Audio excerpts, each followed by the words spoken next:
Welcome back to Man Down Sports. As you can see from the thumbnail, Phil Jackson and Kobe Bryant is going to be the topic of discussion, and we got other topics on the rundown. Just two topics today, so this is going to be a quick show. Um, but we got to talk about Luka Doncic as well. So I see some people already in here, ready for the live. Man, for those of you who've seen some of the videos that posted today that as premieres, those were not live. This one is live, so this is going to be a live call-in show, and I know y'all ready for that. With these topics we got, man, really good topics, man. So hey, let me know who up in here, man, in the comment section, man. Let me know where y'all come from. I see Mikey Brass in here. What's up, Mike? Mikey Brass, always representing. I was a little bit late today. I was trying to get some other stuff in order. Who we got in here? DC Slim, my dog, man. Can y'all hear me all right? For some reason, I feel like I can't. Feel like because my ears covered up with this thing. That's why I sound weird. DC Slim in the house. What's up, man? Go ahead and share this, y'all. Share the feed. Let's get some more people in here, and I'll probably wait another 30, 45 seconds to see if we can get some more people in here, man, because I want y'all to hear all of this stuff that we got to go over, man. Phil Jackson.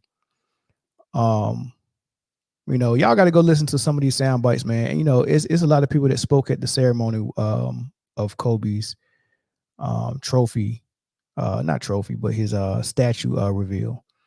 And I really wanted to hear what Phil was gonna say. I like to hear older men talk, man, because a lot of time they don't pull no punches. They're real honest, man. So I really wanted to hear what Phil was gonna say about him.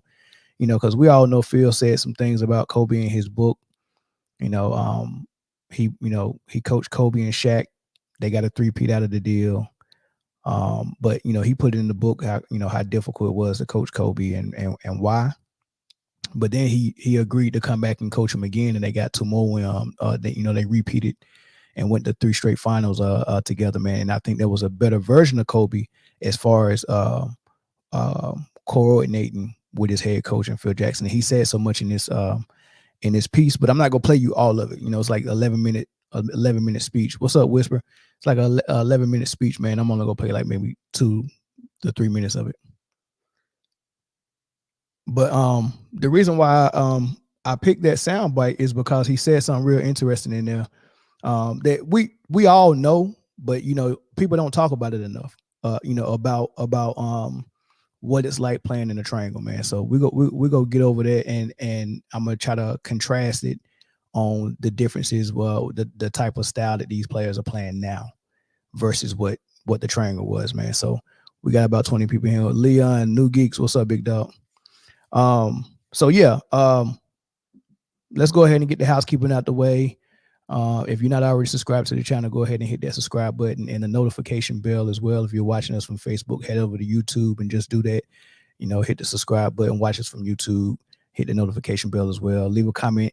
Let me know where y'all from right now. Hit the thumbs up button too. Make sure y'all do that right away. Hit the thumbs up button. So we can do all of that good stuff, man. And this episode is brought to you by Underdog Fantasy. Underdog Fantasy is the best place to play fantasy sports. I want to tell you about the easiest way to get in on some NBA action with Underdog Fantasy and their pick'em game. Just find your favorite player, or any player for that matter, pick higher or lower on that player's stats, and you can win up to 20 times your money in one night. Pick between 2 or 5 players to fill your pick'em entry. Get every pick right, and you can net yourself some serious cash. Use the promo code Man Down Sports, and you can get your deposit doubled up to $100.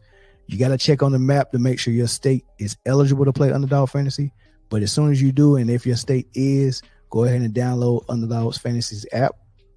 Use the promo code Man Down Sports, and you can, like I said, you can get that $100 match on your first deposit. And I would want to thank Underdog Fantasy for sponsoring Man Down Sports. All right, so why am I having Phil Jackson on my thumbnail, and what did Phil Jackson say? YouTube Observer, what's up, brother? What's good? What did Phil Jackson say that was so interesting? I'm gonna play for you what he said. This was during Kobe Bryant's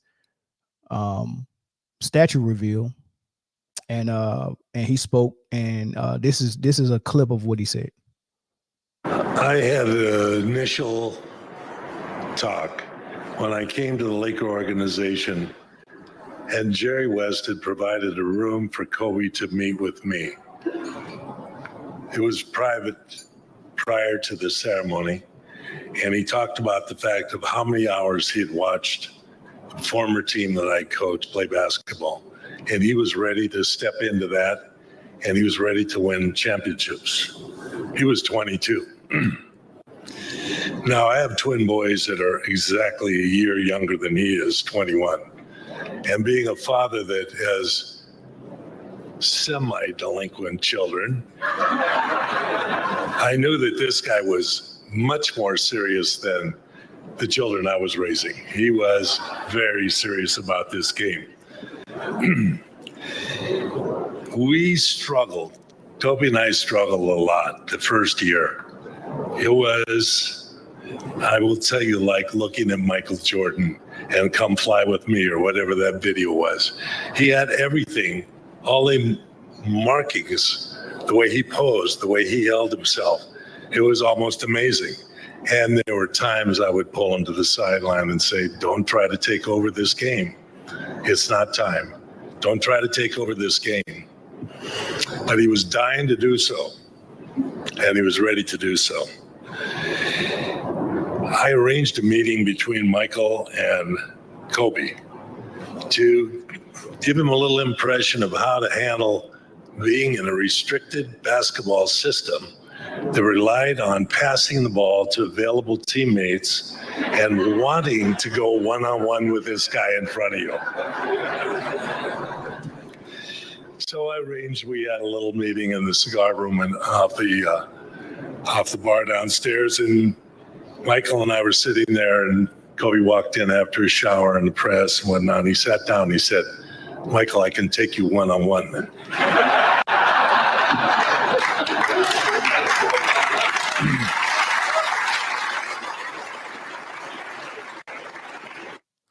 All right, so he said a whole bunch of stuff in there, a lot of stuff. But the key words I wanna concentrate on is when he said he brought him into the hotel room to talk to Michael Jordan to explain to him what it's like to play in a restricted offensive system, right? And that's the key words when you're talking about basketball, or you're talking about the triangle, or you're talking about NBA, or when you're comparing Kobe and some other players like Luka or LeBron James or James Harden. Playing in a restricted offense, it's restricted because it's designed for you not to take over or not to go off, until it's time. Like Phil Jackson had to kind of get Michael and Kobe to cooperate because they had a takeover mindset. And the reason why they had that takeover mindset is because they worked so hard on their offensive game that it wasn't a shot that they didn't like, or it wasn't a shot that they didn't think that they could make it a high clip, because they worked on it so much. This is what they're working on. So if I'm working on being able to take you one-on-one, and if I can't get the hole, I can pull up in your face and hit the J. If I'm working on that, why would I not use that? Right. And that's how Mike and Kobe felt, and the way he was describing him, he was saying that, he was always trying to take over, always, and he had to pull him back. You know that cartoon with the big dog and the small dog. I can't remember. I think the big dog name was Spike, and he had his little dog, and the little dog was always ready to go and fight. They had to hold him back. He was a little pup. That's how Kobe was. He was a 19-year-old, 18 with Dale Harris, ready to go, ready to go. Right. And then when Phil got him at 22, he was ready to go. Dale Harris is gone. Now I got Phil. You about to show me this offense that you showed MJ. I already been watching it before you even showed up. I'm ready to go, man. I want to go out there and show the world how good I am. Right. And Phil had to hold him back. But I would rather have a player that I have to put on a leash a little bit to hold him back because he wants to do so much, versus a player that you have to kind of push to do that thing. You remember when everyone used to say, LeBron, why don't you take the last shot? Please take the last shot. Michael, Kobe, they would have took the last shot. We had to kind of force LeBron to be that guy that's saying, this shot is mine. This moment is mine. It's a whole different mindset. So I would rather have the player that I got to scale back a little bit than the player that I got to push in the back. Right. So, but the restricted offensive system, which is the triangle, And my analogy for that is you have to learn how to score inside of a phone booth, right?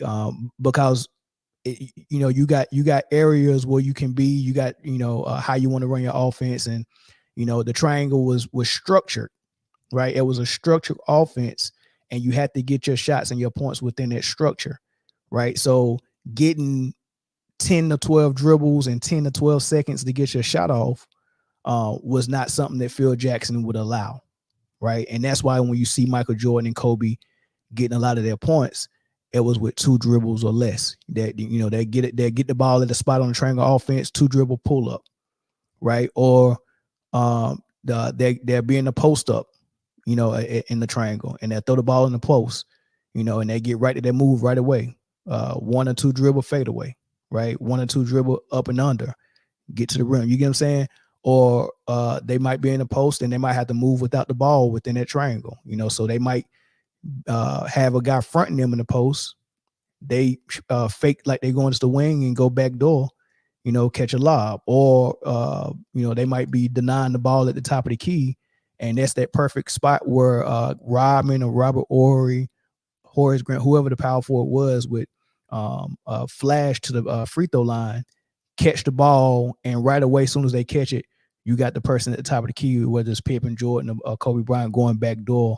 And that's when they do that, that little handoff or that little pocket pass as soon as they get in the free throw line. Like all like that's when you play in a restricted system. What I'm trying to say is that you have to develop every offensive skill that there is to have. I have to be good without the ball. I have to move without the ball. I have to be able to get to a high percentage shots with 3 dribbles or less. I have to be able to have a mid-range jump shot because it's always somebody in the paint or on the block in that offense. It's not going to be wide open for you to get all the way to the rim for a layup. So my mid-range got to be good. Everybody in every spot on the triangle offense, anybody can fill that spot, right? So at the corner on the 3-point line, I've seen Rodman, even though we know Rodman ain't go, usually shoot that 3-pointer. I've seen Rodman at the corner on the triangle. It's just about who can get to that spot the fastest and form that triangle. So you might have Rodman in the corner and Jordan in the low post, Pippen at the wing. Everybody can fill every spot on the triangle. So you got to be able to be good at all those things. And you might be in the post. If you're the star player, you might be in a post, or you might be on the top of the key. You might be at the free throw. You have to do all of that stuff.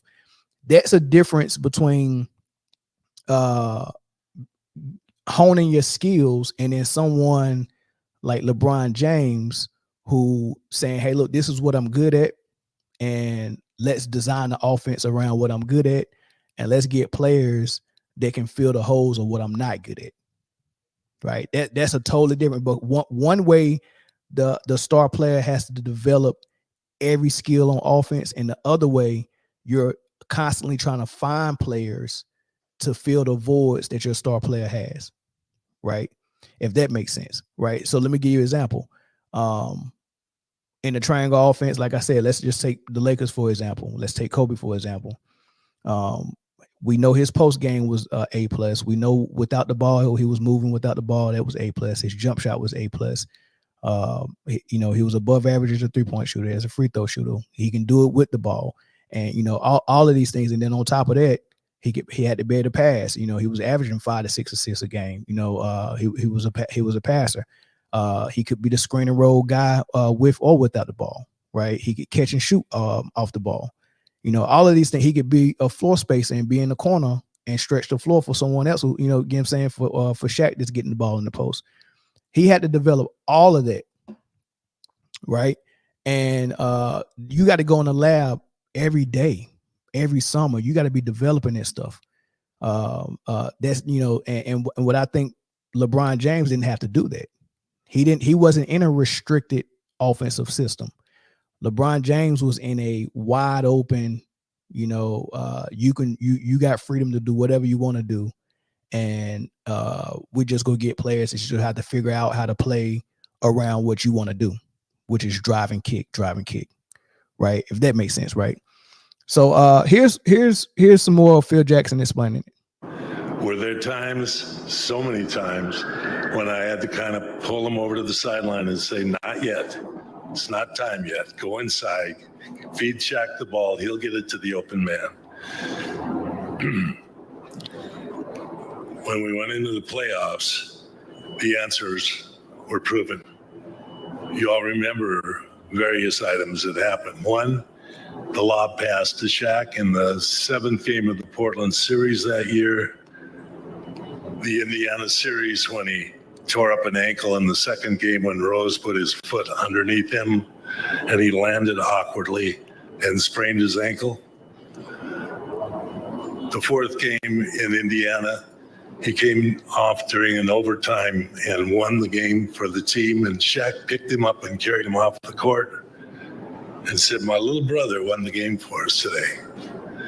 And that's the making of a dynasty that happened those 3 years. And then there was a year of discontent. Shaq didn't get an operation till the season started. And Kobe, who was serious about maybe winning 4 in a row, not 3 in a row, wasn't enough. He wanted 4 in a row. Kind of held it against him. I had to say, basketball is basketball. And you have to play the game with what you got and how you come to the understanding of what your team's going to be in this particular year. So he explained 2 things dealing with Shaq. One, he said Kobe was like when Kobe was averaging 28 points a game as a 22-year-old, that first year that Phil Jackson showed up to the Lakers. 28 points. You tell me the superstar who has a co-star that's getting them 30 at age 22. He was practically getting him 30 at age 22, and he's supposed to be the co-star, right? And you can imagine, you heard him say that Shaq in that 4th year when they were supposed to get 4 in a row, they three-peated already. And in that 4th year, Shaq did the same thing that Pippen did during the last season of the Bulls, which they token the last dance. He, instead of getting surgery during the summer where he would have to probably rehab during the summer, he wanted to have fun during the summer. I mean, I think Shaq, he explained that in one of his interviews. I wish I can find it. But he explained that he wasn't going to ruin his summer. I think Pippen said the same similar thing. They didn't want to ruin their summer by getting surgery right after the season, where they was going to be, probably stuck in the house for a couple of weeks, not being able to walk on it normal. And then you're going to have to rehab all summer so you can be ready for the first day of training camp. Right. So imagine going on a deep playoff run. You win the championship. Then you get surgery. You don't get the party during the summer. You home trying to rest up. Then you go into rehab mode just so you can be ready for training camp. And now you got another long season right ahead of you. You never get a break. You never get a summer. Right. So I think Pippen and Shaq both were concerned about that. Kobe and Mike didn't have that type of mentality. So when they seen that their co-star, well, in Mike's case, his co-star and Pippen, but in Kobe's case, this is supposed to be the superstar and Kobe's supposed to be the co-star. But Kobe is looking at it like, I'm the one that's serious about basketball. And you heard Phil slip that in there. He said Kobe was serious, right? That was another way of him saying Shaq wasn't serious. And I think that's obvious. You're not that serious if you're coming back to camp. Not only did he wait to get surgery at the beginning of the season so he can miss most of the season, he was coming back to camp continuously overweight, showing that he didn't do nothing all summer, right? And then he go tell Kobe Bryant in the interview, I knew I had you. I ain't have to come back in shape. You know what I'm saying? But Shaq also said, man, I'm 7'1". What am I getting in shape for? Can't nobody stop me, right? That was his mindset. That was his real mindset. But I mean, if he didn't have that mindset, just think about what it could have been, right? You got a player that plays is closer to Michael Jordan than anybody has ever played, and then you got another player that's the most dominant force since Wilt Chamberlain on the same squad. If Shaq would have took things as serious as Kobe had, man, I don't know how many championships they could have run off, right? So Kobe looking at his supposed to be number one superstar not take it as serious as he was and not getting surgery when he can be ready. That was taken away from the team. That was a selfish move by Shaq. And Kobe is looking at that like, look, man, give me the reins. And he wanted that. But Phil is always telling him, nah, we gotta feed the big fella. One thing that Phil knew about Shaq, being older than Kobe, being already the established player before Kobe, and being the star of the team before Kobe got there, for him to take a 22-year-old and flop that and say we running through everything through Kobe now, you would have lost Shaq. Like, Shaq would have been done. Trade me right away. You would have lost him. Phil knew that. So he knew that, look, man, I had to keep telling Kobe, not yet. It's not your time. It's not your time. You can't take over yet. You can't take over yet. Feed the big fella. Right. That was the back and forth for that. But this dude's averaging 28 points the first year Phil got there. He's having 28. Right. So, but yeah, Shaq was not as serious as Kobe. Kobe was ready a lot earlier than people give him credit for. He was ready as an 18-year-old, if you want to be honest. He just couldn't get the minutes like he wanted to. A lot of people go back to him airballing. There was 4 airballs in that game in Utah, and these was big shots he was taking. But we don't have an example of another 18-year-old that was in the second round of the playoffs against a team that was a contender like Utah. Like, we don't have any example of an 18-year-old in his rookie season coming out of high school playing 82 games and then in a deep playoff run in the second round of the playoffs against a contending team that plays very physical basketball. We have no example before Kobe or after Kobe who has done that. So we don't know what their legs would be like and if they would shoot air balls. Right. So that's why I always say to people that bring up those air balls and say he wasn't ready. No, you got to look at the whole 82 game season and the first round of the playoffs and the games that he played before those air balls to see if he was ready or not. And he definitely was ready. Just because he shot 4 air balls in the second round of the playoffs after 82 games and 2 rounds of basketball don't mean he's not ready. Right. And like I said, you got to find me the other 18-year-old that has been in their position. And furthermore, if you go talk about air balls, from the 3-point line, we got people right now that's shooting air balls from the free throw line and they're in their 21st season and put himself in the GOAT debate. And he's shooting air balls from the free throw line. So you can miss me with an 18-year-old doing it in the playoffs or in the second round. We got 39-year-olds is doing it now. So, I mean, from the free throw line. So, yeah, it's kind of hard for people to kind of use that, say Kobe wasn't ready and all of that stuff, man. But I like what Phil said about how he was playing in a restricted offense, man. That's very important. You have to be more skilled to play in an offense that restricts you from getting loose versus playing in an offense that's all 100% about you. Like in LeBron and Luka and James Harden's system, when they was the focal points and they was playing point forward or point guard and all that stuff, that offense did a couple of things from them. One, it's not restricted. It's wide open. The only people, so the people that was restricted in the triangle offense were people like Kobe and Michael Jordan, who really wanted to go get it and really had the ability to go get it. This structure, it kind of forces everybody to play team ball, and it forces us to move the ball and all that stuff. But I know I got this killer in Michael Jordan and Kobe. So if it's in the fourth quarter and the game is close, I know I can just let them and say, okay, now it's time. Go do what you do. Right. And they're so good, they can turn the switch on just like that and go get it. Take over the game and bring it home. Right. I like that versus you telling your star player to go get it for 4 quarters and then you restrict his teammates. Right. So what they're doing the opposite with LeBron and Luka, where they're taking the 4 teammates of him and restricting them to say, okay, you're going to be in the corner. You're going to be in the corner.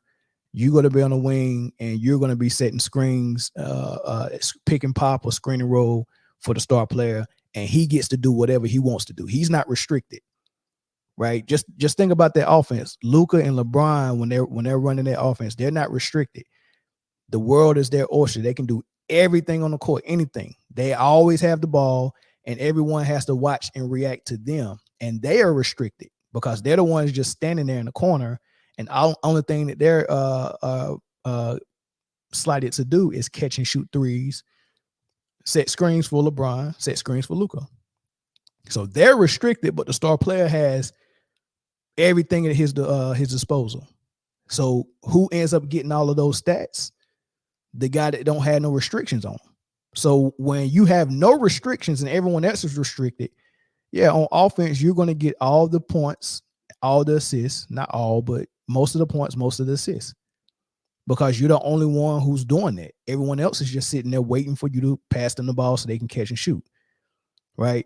So that's why I don't like when people start using stats, especially in this day and age, and try to compare it with players that was playing in a restricted offense where you have to actually develop more skills to play in that offense, right? You don't get 15 dribbles in 15 seconds to do what you need to do. Michael Jordan and Kobe Bryant, they got 4 seconds to do what they need to do, 3 dribbles, right? So that's a more advanced player. Last thing I say, and then I'm gonna let y'all hear how Kobe explained, and I'm gonna open the phone lines. The first thing you learn, right? Let me make sure I ain't missing nothing. The first thing you learn when you're playing basketball, right? I mean, you can take it back to 5th grade, 6th grade, whatever, right? You're good. You're playing with your friends. Let's say you're the best player, right?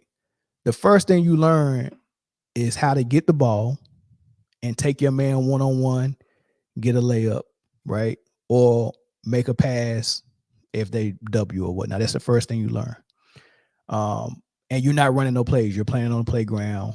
You're out there just showcasing your talent, getting to the hole, taking all the shots you want to take, right? And then you get on the squad and they start putting plays in. And that usually kind of separates because a lot of people can play playground ball, but they can't play organized ball for a lot of reasons, right? And being coached is one of them. Once you get off the playground and get on the team where they say, all right, we want to run this play. We want to do X, Y, and Z. You got to play this particular position. No, I don't coach like that. You're not going to play like that. These are the shots you're going to get. They start preaching stuff like that. You start to see who really, really want to play ball. A lot of people don't want to run no plays, right? So that's the first thing. That's the first step. Can I play in a system where we're running the offense? Can I play in there, right? And sometimes it's no, and sometimes it's yes, right? For me, I like running plays, but it's another challenge to figure out. Okay, so I know how to get my shots off when we playing freestyle basketball. I know how to get my shots in, but now I got to figure out how to get my shots in this offense.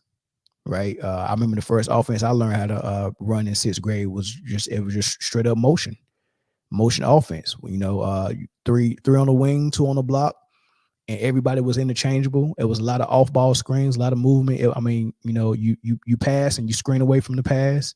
It was just a lot of down screens. I loved it because it was a chess match because the structure was there. We had one simple concept. It was a lot of ball movement, not a lot of dribbling. My coach wanted the ball to move without a lot of dribbling, right? And he didn't want us to waste dribbles. So he would, while we was learning this offense, he would blow the whistle and stop the play if anybody on the wing dribbled where they wasn't going toward the rim. Don't waste a dribble. What are you dribbling for if you're not going to the rim? I want you to be attacking gaps if you're dribbling. There's no point in you taking 2 or 3 dribbles and you going east and west, right? Just like a running back, they want to see you go north and south. So I want you to at least attack a gap. That way you can be a threat, and maybe if you're beating your man off the dribble, maybe someone has to help, and then there's a pass that someone can get for a easy shot, right? But within that structure, once I found out that, I can actually trick, because what happens is you got 10 players on the team and everyone knows the offense. So when you're trying to score on each other, everybody knows what you're doing. It's very hard. That's when you start, figuring out ways. Okay, he know I'm coming to go set this down screen, so he can cheat a little bit.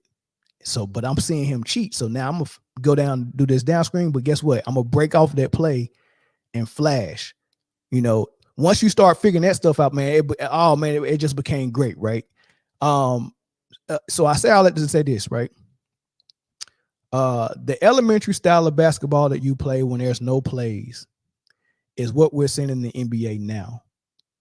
5-man out basketball. The best player has the ball, and he just gets to do whatever he wants, and everyone has to play off that. He's just out there showcasing his skills, step back threes, drive to the hole, whatever. That's all it is. No plays. No plays are being called. That's one play, screen and roll. That's the only thing. There's no plays being called. That's what we're seeing. That's easier to do than what Kobe and Jordan was doing in the triangle. It's easier to do than what Kobe and Jordan was doing in the triangle. All right, so that's my thing. This is Kobe's his thoughts on it. The triangle offense, like, this is when I got to the league, I knew y'all play. Like, I felt like if I got traded to the Lakers, I already know the play. Right. Like, it's one play. I got a couple of side out of bounds plays, but y'all run this one play. Like, in today's era, how today's play, how today kids play. Yeah. You think the triangle will work in this? You have the right people to teach it. Yeah. Like because y'all slow the game. You had to play at y'all pace. Yeah. No matter how but the fast, triangle can be sped up too, right? So it conforms to the talent that you have.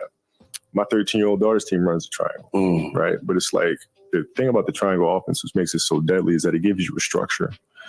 And within that structure, you have complete freedom. And so even though defensively, you know what it is, the sequence that we're executing, we have counters to it. Counter to everything. And we all know them. It's hard to beat that. Yeah. Right? Because Phil can start out and say, we want to run center opposite. That's the sequence we want to start with. But now if you deny the wing on that center opposite, that plays off. Now we have counters that come around that. I used to hate when Robert Horry used to come up to the box, free throw line, grab the ball, and you back cut. Yeah. You'd be looking for that back cut every time. Yeah, that's the backdoor step, right? Yeah. So but that helped me game plan. Yeah. It's like these players now play accidental basketball. It drives me and Phil crazy because it's all penetrating pitch. You may make the shot, you may not. You have no idea who's going to be open or whatever. It's accidental basketball. We play basketball with purpose. If I got the ball, if Derek Fisher's on the wing, I'm at the top. I know by scouting reports that you guys like to deny the top. Yeah. All right, cool. Deny the top. I'll move up a little bit more, drag you out. Here comes Horry stepping in the hole. Catch it. Here I go back door. There's the drop. Off I go. Yeah. All right. So it's playing those sequences and understanding what the defense is going to do against it that made them dangerous. That's why Chicago was so dangerous, because they knew how Utah was going to play these actions. And then all five of them took advantage of it. And they always keep you with spacing. Always. Like all the time. You don't never lap over each other. No, always. They were really big on, having 10 to 15 foot spacing. Always. You don't even have to add nothing on to that, man. He explained it perfect, man. And he described what players are doing now as accidental basketball. He said it drives him and Phil crazy. Him and Phil would call each other and talk about what they see on TV and was like, man, this is nuts, man. Like, all it is 5-man out, drive and kick, right? And when you're playing drive and kick, when you're playing a good team, like when LeBron had to play San Antonio in the finals, when LeBron had to play the Mavs in the finals, they could easily own it. They can hone in on that and say, well, guess what? You want to drive and kick? Guess what we gonna do? We're gonna put our best defender on you, and we not go double. Now what? Now you're 5-man out basketball with your star player driving and kicking. If we're not doubling off those shooters, then how you go kick? Right. So now what we do is we turn that team into a single point of failure on LeBron and say, either you're going to beat us by yourself or we're going to win and you're going to have 45 points and a lot of stats because ain't nobody else getting nothing.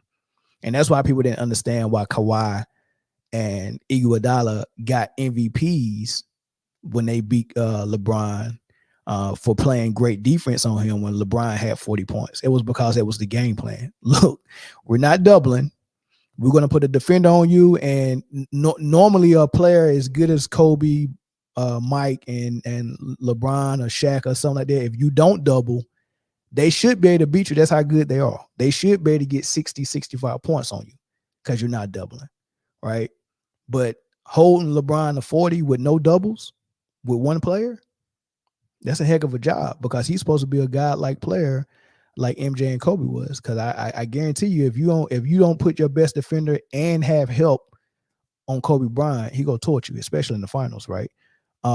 Last thing I say, and then I open the phone lines up. We got to start looking at everything a little different now. So the first thing people do is discredit Kobe Bryant by saying he played with Shaq and he was the number 2 behind Shaq. So I would say if you want to, I wouldn't do that because I'm skilled enough to be able to look at a player, and it don't matter if he's the number 1 or the number 2. I can look at him and tell how good he is. Like some people can't do that. They can't look at Kobe and say, "Oh man, this is one of the best players I ever seen play." They look at Kobe and then say, "Oh, but he's playing with Shaq, so that means he's not that good." I don't understand what the logic behind that. Oh, you play with Shaq, so let's drop you down on the list, right? So let's be fair. I'm not even gonna argue that. If you want to take Kobe's 3 rings and make them obsolete because he played with Shaq, which means that you're saying that Shaq was so good that Kobe being a sidekick, and quote unquote sidekick, that means those 3 rings don't count. Good. So that means Kobe has 2 rings that he won with Pau Gasol. Kobe was the focal point. He was the undisputed number 1, right? He has 2 rings, right? Now you got to apply that across the board. Now we have to go to Kevin Durant and say, well, since you played with another MVP like Steph, your 2 rings are obsolete. So Kevin Durant has 0. And then you have to go to Steph and say, well, you play with an MVP like Kevin Durant, so the 2 you won with him are obsolete. So Steph has 2. Steph has 2. Kobe has 2.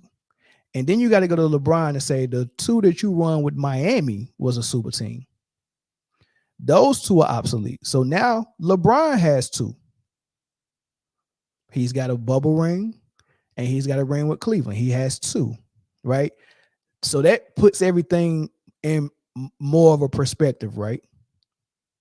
Legit 2 that we respect that LeBron, Steph, and Kobe all got, right?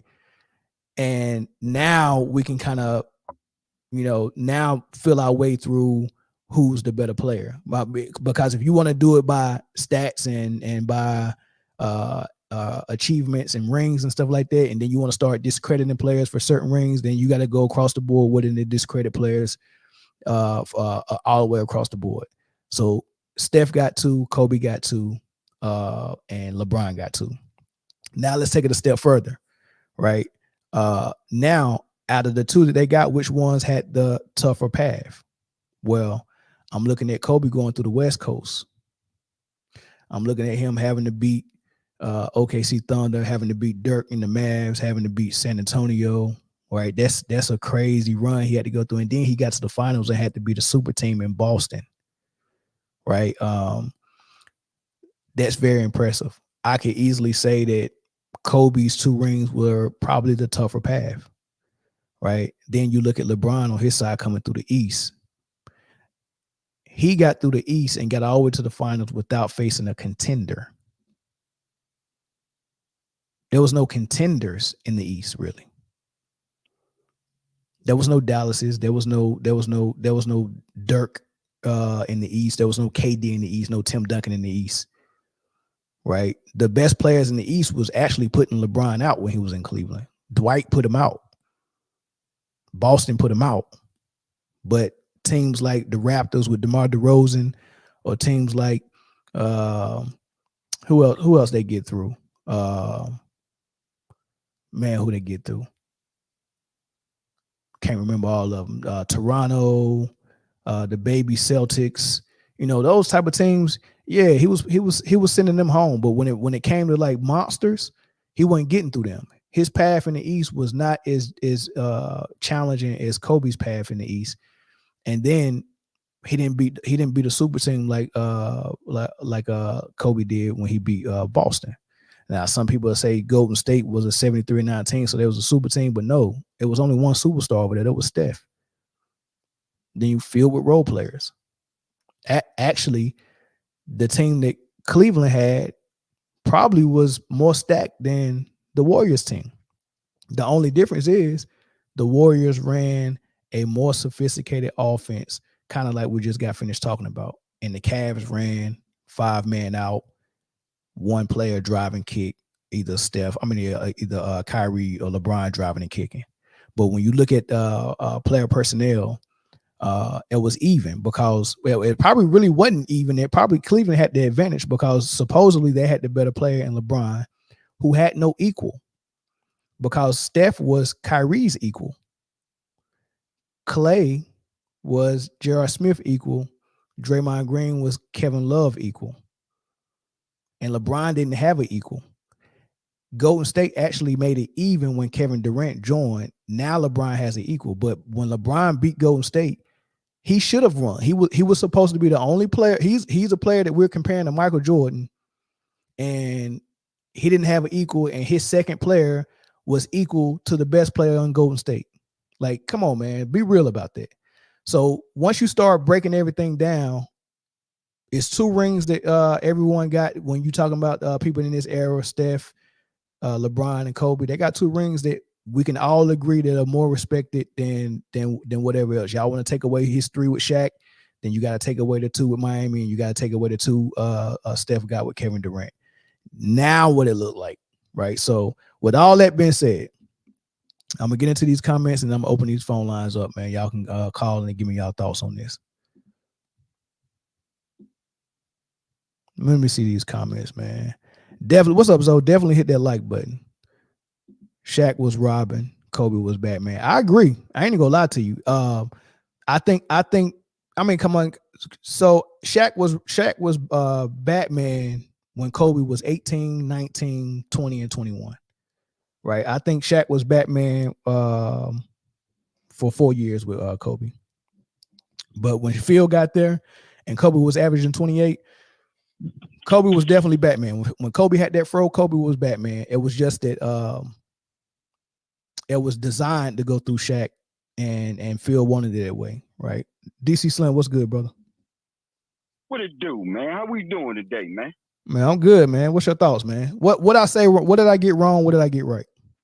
Well, now you ain't say nothing wrong, man. You know you're not allowed to disagree with people, man. You know you're called a hater if you do that. I still don't know what a hater means, to be honest with you. Yeah. Somebody got to explain it to me. Yeah, I don't know. Watch this. I ain't even gonna hold you. I'm gonna drop this quick 16 in a poem for you that'll sum it up. Okay. All right. And I'm gonna get right off the line and let somebody prove me wrong. All right. It says, "My name is Kobe Bean Bryant. I'm often most hated. My similarities to Jordan, whose game I duplicated. I'm always underrated, disrespected, and low graded. I'm in the top 3, and that really can't be debated. I'm tied for first all-team defense with a 3-peat under my belt. I could have done it twice if I had a little more help. See, I copied the best, so you crushed me for that. Your favorite players couldn't stop me. My injuries did that.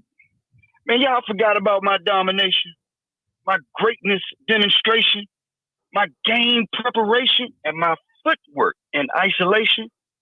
Y'all know my reputation. I thrive on determination. My opponent's humiliation, that's the Mamba's motivation. Don't you ever compare me to Mr. I Get Swept a Lot, the 4-6 GOAT who like to hide from the big Shaq. Goat Mountain is Jordan, Kobe, Magic, Bird, Kareem, Oscar, West, Russell, and Hakeem the Dream. I'm the last of a dying breed. My name is synonymous with greatness indeed. They say Kobe at the buzzer for the win or the lead. See, it was all set for me. My birthday is 8/23. I was born to be great because I'm a GOAT nominee. Mamba out. Yo, you know what? That was dope. Who wrote that? That's me. Stop That's your boy. playing. Stop playing. Yo, I ain't gonna lie. That was dope. It was tomorrow I'll have a LeBron joint for you if you want. Okay. Yo, I ain't gonna front, man. That was dope, man. Yeah. So other than the poem, what's your other thoughts? Look, it's at the end of the day, Phil Jackson, and I've been saying this in the comments, Phil Jackson and Michael Jordan has been telling the world that this dude is an animal. You're not going to be able to judge Kobe by stats because of who he played with. Yeah. All right. Now, what we do a lot is, I told you before, we only talk about Jordan in the 6 years. He was drafted in 1991, right? So he didn't never lose. Once again, Michael Jordan never beat Bird in his prime. He never beat Magic in his prime. Oh yeah, and Michael Jordan, he beat Magic. He beat Magic later. No, he was in his prime. Yeah, okay, I'll give you that. All right, well, we can go with that. But at the end of the day, it seemed like it's just some type of, and I think it's because Kobe ain't hood. He ain't got that street thing going, so he don't get the respect. But the Bama is a baller, all right? It's just like, it makes no sense to me why people just want to keep discrediting him. And you hearing the two people, like Phil and Jordan said out his own mouth. He said, Kobe will beat me. Well, look, DC Slim, I think this is what it is. And this is my opinion. I think that when Kobe Bryant was getting really, really good and started to threaten the throne of Michael Jordan, I think a lot of Jordan fans started to find reasons why he wasn't Michael Jordan, right? And that was the first initial blow. Then the second blow was when the NBA was like, man, the Denver, Colorado thing, we got to kind of find somebody else to market, but Kobe revived his own career. He rebranded himself, came back as 24, and he rebranded, right? So, but by that time, then we get LeBron coming in. And I think the NBA was like, yeah, we go market this guy. So it was Jordan fans and the NBA that felt like that, let's bury the Mamba. And I think that's what's going on. Exactly. That's just my opinion. Exactly. No, your opinion is 1,000% right. You know what I'm saying? See, everybody forget that Colorado thing. Kobe, they wanted Kobe to be Mike, but it backfired when he went to Colorado. All right. But the great thing about the Colorado thing is it made him better. It turned him into an animal. Yeah. Like, dog, he was catching, he'd go to court, get the helicopter back to LA, give you 65. All right. Yep. If you telling me that somebody ain't top 3 and they doing that, and see, that's another problem here. Kobe don't have a lot of fancy stats like Mike's. You know what I'm saying? His stats is eye test stuff. When you watching him play, you just know that he gonna dominate and take over. Like the show you did the other day, man. What was the game plan? Use your fouls, and let's just hope he miss. Yeah, I've never heard that about Mike. I love Mike. Mike is my second favorite player, but I will never ever say that Mike is a better player than Kobe. To this day, I'll say Mike is the most exciting. He's the greatest as far as marketing, but the best player is Kobe. Who your first favorite player? If Mike number 2, Kobe. Oh, Kobe, your first favorite player. Okay. Yeah, and only reason why I put it in that order, see, it's like what I tell you all the time. The son usually outshines the father. See, we living in a world where you just can't be better than somebody. In this situation right here, Kobe copied the best, and they hate him for that. He took that thing and ran with it. Paul. I agree. You know what I'm saying? Yeah, I'm going to get off this line so I can hear what the other people say, man. Great show. Best show on YouTube. Thanks, Brad. Hey, DC son, appreciate that poem. That poem was dope. I ain't gonna lie to you. Yeah. When you was reading it, I was like, man, this is good. And if I find out he wrote this, I'm gonna be impressed, man. That was dope. I ain't gonna lie to you, man. Oh, no, that's all your boy, man. That's what your boy be doing right there. All right, good stuff, man. All right, DC. Peace out. Yeah. All right. All right, let's get another caller in here. Raymond, what's up, man? Shout out to the Philippines, man. I ain't been to the Philippines since 2015, maybe 2016 when I went out there. Nah, it was It was probably before that, probably 2015, something like that. I went out there. It's dope out there, man. I like PI. We seen how MJ did Shaq in that people act like Shaq was just we forgetting that Shaq could not get past Karl Malone in Utah. And we talk about how unguardable Shaq was, but Greg Ostertag and Karl Malone was giving Shaq fits. He could not get past Utah. Utah was putting them out almost every season while Kobe Bryant was coming off the bench, right? Kobe was trying to help them. He was trying to show them, look, man, I'm not scared of this moment, man. Let me do it. He's an 18-year-old fresh out of high school, not scared of the moment. And Shaq admitted that.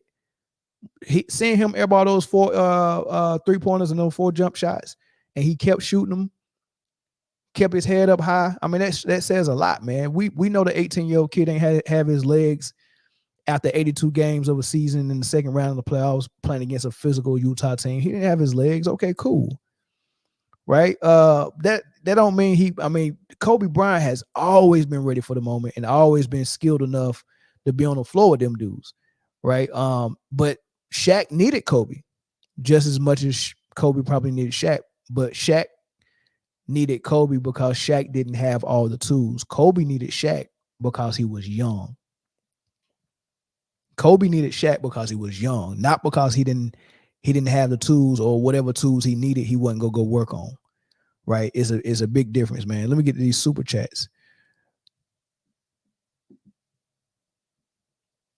LLBJ the Great, $5 super chat. Michael never had a winning season without Scottie Pippen.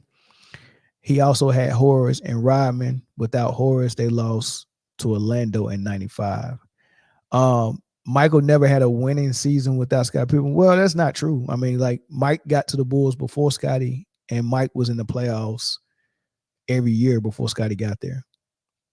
Yeah, he might have had one of those seasons where he was like, probably at 500 or just above 500, but it's a winning season, and it's a season you got in the playoffs, right? So that's a successful season, right? If it was below 500, but they still got in, it was successful, but maybe not a winning season. But saying he didn't have one without Pippen, first of all, is false, and second of all, if he didn't, and what does that mean? Like when you make a statement, you have to add context to the statement, or you have to make a statement that is saying something, right?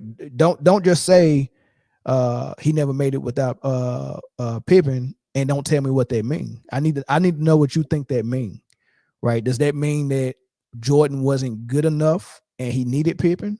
Because if that was your conclusion of that statement, I can tell you that's false as well.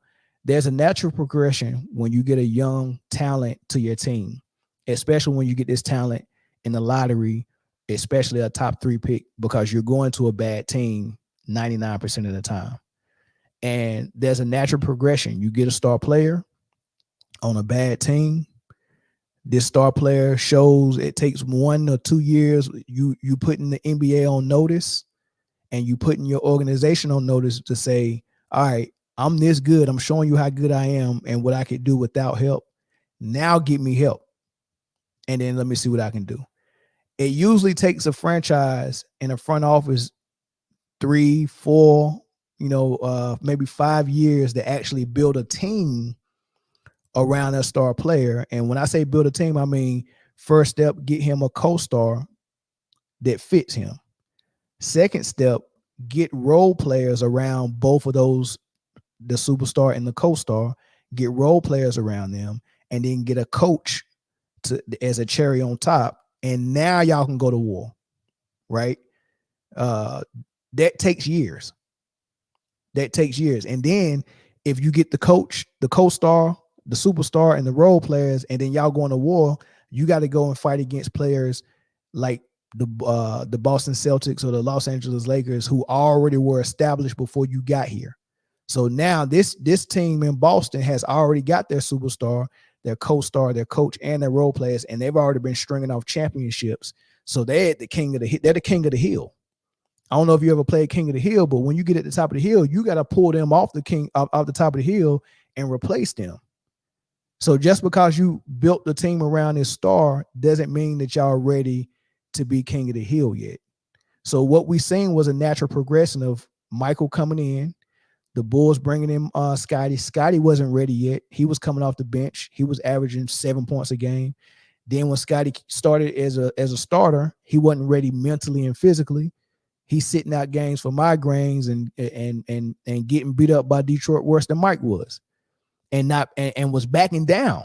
At least Mike wasn't backing down. Scotty was backing down, so he had to build him up mentally, physically, and he had to get his game up to par to where he was his dude. And I can respect you getting a co-star as a rookie, and you helped to build this co-star to be your co-star versus you saying, man, let me go get this dude that's already an all-star and go join him or get him to join my team. That's totally different, right? So a lot of times people got to stop with this. Oh, Mike did this without Pippen, or he couldn't do this without Pippen. They don't even say that. They don't even say much. That shows me that you really not doing your homework. And then for you to mention Rodman Horace, what is Rodman Horace? Rodman is a rebounder / defender whose career was all but over before he got to the Bulls. He had a run with Detroit, won some rings with them, but he wasn't no world beater in Detroit. He wasn't no perennial all-star. He wasn't no scorer, right? That's what real help is scoring. When it shows me how good Mike is when I can just get a defender and everyone says that he had this great help by just getting a defender. Because last time I seen LeBron get a defender / rebounder for help, it was Ben Wallace, and it still wasn't enough for him. So why? So if Rodman supposedly helped Mike so much, how come Ben Wallace didn't help LeBron? All right, call on the line. What's up, big dog? What's going on, big dog? These unpopular truth. What's up, man? Thanks for the $2 super chat. You just said MJ wasn't hood either. Okay, got it. Okay. Yeah, cause old dude, he said something about because Kobe wasn't hood. I'm like, none of them wasn't like MJ wasn't hood either. So I don't know where that came from. Yeah, but yeah, I see where he come from. Cause like I said, Kobe is like he my number 2. Even though he wasn't my favorite player, but he made me respect him so much that he went above my favorite player. And that's what people don't understand about what Kobe actually did. Even though Michael Jordan, both of them did kind of similar because Michael Jordan had to overcome being a big man sport. Right. See, he had to overcome that. So everybody's saying a guard couldn't even lead a team, and he had to overcome that. So, and then with Kobe, he did the same thing. He wanted to get away from Shaq to show how dominant he was, and show what his game was about. And see I gotta say this. I don't understand. I think you just said it in a sense, but I don't understand this thing where they keep on trying to put Pippen somewhere. I did, and Rodman too, and Rodman and Horace too. They put them like. They put them like they were Dwayne Wade or AD, and you still right. I'm sitting here like they was not made already. Now if they would have came made already, that would be different. But Michael Jordan had to be an asshole to them for them to even get there. Yeah, they wouldn't even nowhere near the people that they are when after the first 3 championships. I only started seeing Pippen as a great one of the best players once they did that second three-peat. If everybody go look at that first roster, it was not like that. No, everybody tried to act like that roster was crazy. That roster, if Michael Jordan went on the team, you wouldn't even know none of them people. Man, it was Hobson and Craig. Like people talk about Craig Hodges has been a great 3-point shooter. Yeah, he was a great 3-point shooter, but Craig Hodges never got in the game. Steve Kerr barely got in the game. Like they started talking about Steve Kerr, like he part of. I'm like, dude, you know how much Steve Kerr actually didn't play? Like he really played, and Steve Kerr couldn't even get off the bench in Cleveland. He was behind Mark Price, Craig Elo, and Terrell Brandon. You get what I'm saying? So that they don't understand. See. They don't understand. I don't know what happened with Pippen. Pippen just started. He was just trying to make some money at the end of the day. Pippen got because that stuff he started saying was stupid. It didn't even make sense. Yeah, for sure. How you do a whole 180 on saying you will never pick nobody over Michael Jordan, and this thing 2 years later you on the other stupid stuff. Well, look, you gotta take into account that number one, The Last Dance rubbed Pippen the wrong way, and then he didn't get no money for it, and number two, Michael Jordan's son got Scottie Pippen's wife feet on a ceiling fan. Like, I mean, what would you say if my son was? Come on, man. Like, what would you say? I get that part, but we didn't really start knowing that until after. Now he might have knew it early. Yeah, he probably knew it. You know what I'm saying? We know it that early that his son was beating him back out. His wife back out. We didn't know that, and that's what the thing. So with him doing all that, it kind of, you can't even take Scotty with a grain of salt. Because his opinion now is just so diluted, you can't go from this to this. Yeah, that's that true. Even make sense. That's true. Let me ask you this real quick. So, I will give Scottie Pippen credit for becoming a great player, right? But like you said about 3 minutes ago, you said Scottie Pippen didn't come to Jordan already ready, right? We knew what Mike was when he came in the league. He was already ready. Scottie didn't come to the league like that. So we got to give the Bulls organization, Phil Jackson, and Michael credit for what Scottie, and then we got to give Scottie credit too because he put the work in. But you got to give Mike credit for helping make Scottie better. My question is this: do we have any other example of a superstar that we have in the top 10? Scratch that. Do we have any example of LeBron getting a player that wasn't already made to be his co-star and then it working as well as Scottie Pippen worked? Because we did see Steph come in and then Clay come in, so we seen that. We did see KD come in and Westbrook come in, but I don't have an example of LeBron getting a player as a rookie and him not being that good and then him turning into a Hall of Famer. He's getting already made Hall of Famers. Right. Am I wrong? Am I wrong about that? You're absolutely right. And I've been saying this for years. Everybody, this is what I always hate. They always say LeBron make his teammates better. But then when you go really look at, if you want to say you making Tristan Thompson better, but then Dwayne Wade was already good and you didn't make him better? No, you didn't make Wade better. How do people that already was good, they dropped? When you got that, they dropped. But you saying that you made them better. It don't make sense. Yeah. Only people that you made better, I ain't even gonna say you made them better. That's just like, if I'm a shooter, right? I play ball, I'm a shooter. If you give me the ball, if you just saying you gave me the ball, I already could shoot before you got here. Facts. You know what I'm saying? I can shoot. That was my game. That's how I got here in the first place. Only thing I did was help you get an open shot. That didn't make you better. You didn't get better at anything. You still shoot 50%. Yeah, you still shoot 50%. I'm just getting you open shots. That's not the same thing as making somebody better. Making somebody better is you getting someone and they at level D when you first get them, and then after you finish with them, they at level A, which is what happened with Scottie Pippen, man. But I'm gonna get through some of these comments in this super chat, man. I'm gonna open the phone lines up for somebody else, man. I appreciate the call, man. Hey, all right, bro, hey, this the second time you mentioned your channel, but you ain't never tell him what's the name of your channel. It's called Unpopular Truth. Okay, your channel is called Unpopular Truth, man. Hey, everybody go sub the Unpopular Truth, please, man. Do me that favor, man. He been rocking with us for a long time, man. So go sub to him right now, man. I'm gonna go sub as soon as I finish with this too. Unpopular Truth. It, man. All right, brother. Hey, Leon, you can call back. Okay, so I understand a little bit. Thanks for the super chat, the great. That means if Kobe won 2 without Shaq, then how can you discredit his three-peat? Well, first of all, I'm not discrediting it. I'm just saying for the people who do, all right, I won't argue with you, but you got to make sure you do it across the board too. That's what I'm saying. So I'm not discrediting nobody's rings, but if you're going to discredit Kobe's because he won with Shaq, we got to do the same thing for Curry. We got to do the same thing for Magic and Kareem, KD, and LeBron, right? We got to do the same thing. When MJ never won without Scottie and never got to above 500 record, by that logic, all 6 of MJ's rings are worthless. Well, the difference with MJ and Scottie and Shaq and Kobe is that Scottie ain't on Kobe's level. And KD's level or Kareem's level or nothing like that, or Magic's level. So it's a little bit different. But I get what you're saying. Leon, what's up, big dog? Man, what's good with you, brother? Ain't nothing, man. Trying to get through these comments, man. What I say right? What I say wrong?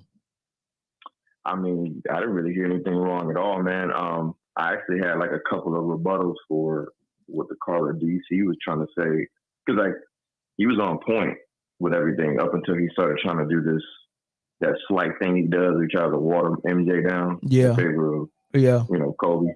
Yeah.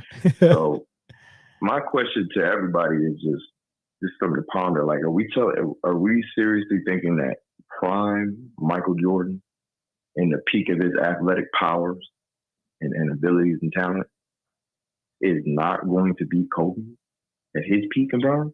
Because like athletically, we're talking freak of nature, jump out the gym Jordan with the hands that create accuracy, that he doesn't need a bunch of dribbles and he doesn't even need to be a volume shooter to get himself going.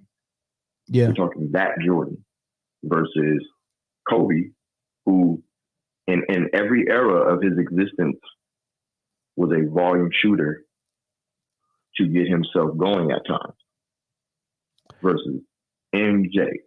I think MJ was so you know how Tim Duncan, we knew Tim Duncan was really good and how he was really the best, but he didn't go out there and try to force stuff, and he was okay with averaging 15 points.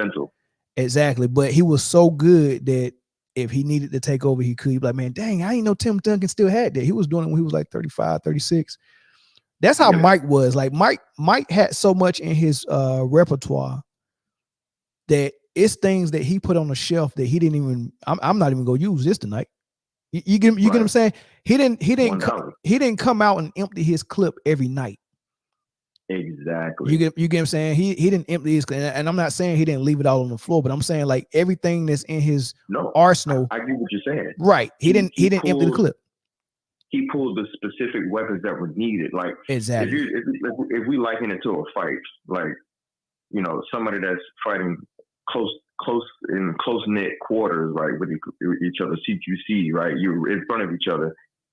You don't need to pull out a big long sword to stab a dude. You pull out the dagger. You hit him in the correct area. Jordan was very precise, and Kobe was very precise. The thing that gets MJ above Kobe, and I think the majority of people's eyes, is that if you look at him at the peak of his powers, we're talking Kobe skill for skill, pound for pound, versus MJ skill for skill. The only thing that gets MJ over the hump will be the thing that got him over the hump of everyone, his freaking nature, athleticism, and his ability to hold that ball like it was the earth. Like, this is my ball, and this is my rock. You're not taking it from me. And like, come on, man. He was faster, quicker, more agile. The dexterity was insane. Everything about Jordan was athletically was far and above better than Kobe's. Yeah. Plus all the skills that he has that Kobe took from. Right. So but it's going to be MJ all day. Yeah. And to the naked eye, they might not be able to see what it is that make Mike better. It's kind of equivalent to the Tia and Tamara twins. They both look identical, but one of them ain't that cute. And we just can't figure out why. Fact. You're like, damn. Yeah, one of them look better than the other one, but they look exactly alike. What I can't put my finger on what one has that the other one don't, but one is cute, one is not. Yeah, I don't know. I still ain't figured it out. Facts. You could just kind of flip a coin, like, and that's the crazy part about MJ and Kobe. You flip a coin, and you're not going wrong with either, right? But if we're talking 1-to-1 game of 21, I'm taking MJ, bro. I'm not saying if they played 21 for 10 games in a row that Kobe wouldn't win some. Kobe probably win 4 out of 10 of them motherfuckers. Knowing them two dudes, that game would never end. Exactly. That game would never end. Somebody would have to get hurt and carry it off. And the last thing I'll say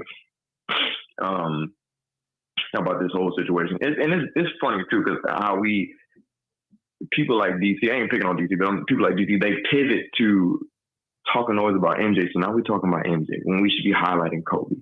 But I'm gonna highlight Kobe later in just a second. But I'm going to say one last thing about MJ is that that whole line about he didn't beat Bird. I've heard people say that, and I'm just like, bro, was he on a championship caliber team? No, it was he wasn't. His team wasn't ready yet. That's what I'm saying. So he damn near cooked the Celtics by himself, but he just didn't have a team. Yeah. Bird was like, damn, who is this dude? He called him God. Yeah. For crying out loud. You know what I'm saying? So yep. it's just, it's crazy. But I'm gonna tell you one other thing Michael did that nobody's done repeatedly, which is be the guy who's the leading scorer in the league and then win a championship. I mean, he's done that greater than anybody in the modern era, and I think the only person in the modern era that's been able to. Not even Kobe did that. No.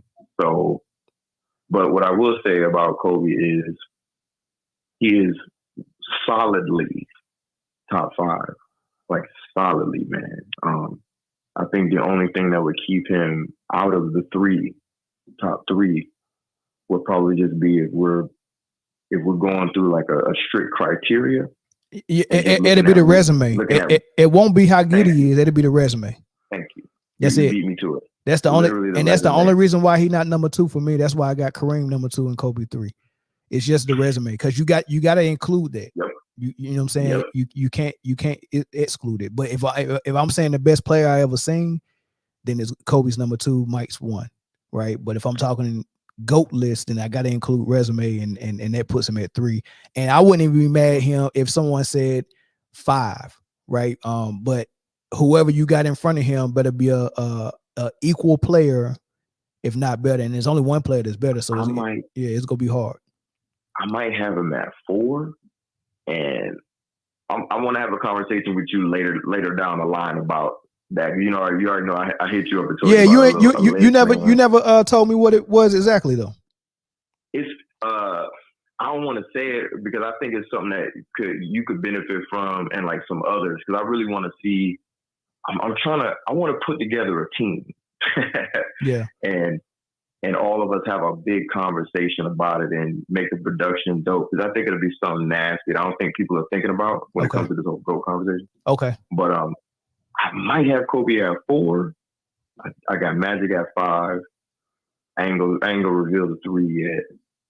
2 is Kareem. You already know number 1 is the GOAT MJ. Yeah. And people will be shocked, I think, by where I hold LeBron, because it's real. It's a strict conversation, man. I think the way you be talking, and it's a couple other channels, I'm like, damn, y'all be breaking it down and knowing the history. I'm trying to figure out if I have LeBron even on the GOAT list at all. Top 10. I'm just saying. Well, I'm a bit controversial. So I say this. I get your quick answer, and then I open the phone lines back up. But one thing about LeBron, right, is if he had done everything fair, and I guess by the book, the way the greats before him did it, because that's how you respect history.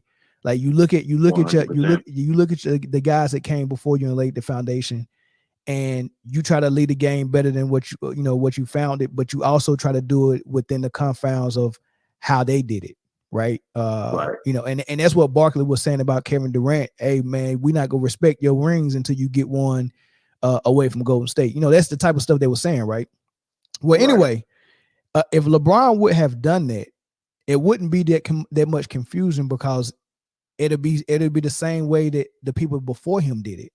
And you would easily see where LeBron really falls, and which I think that he would have fell in one of those great players that got 1 or 2.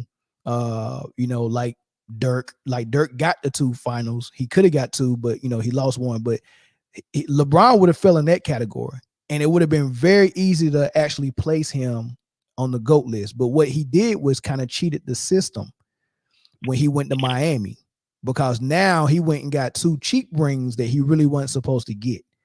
Right. And if you really look at what was going on with the landscape of the NBA that season, the year before he went to Miami, or the year when he went to Miami, they lost to Dallas. What happened the next year after that? Kevin Durant exploded. So if LeBron was not in Miami with a super team, and he was still in Cleveland, Kevin Durant would have made that finals run all through that West where he got through Dallas, Kobe, San Antonio. I mean, it was a huge run and got to the finals. Kevin Durant at age 23 would have had a ring before LeBron. Yep. Right? And then the whole history would have been different. LeBron changed all of that by cheating the system, man. Like he did some what's that movie with Butterfly Effect? He did some crazy stuff that messed everything up.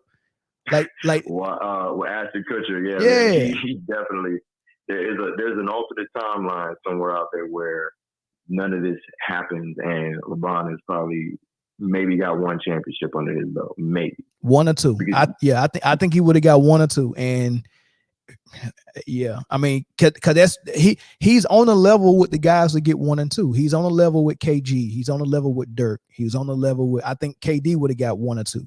They are all of them dudes are on the same level. Steph, if KD wouldn't have joined him, he would have really won.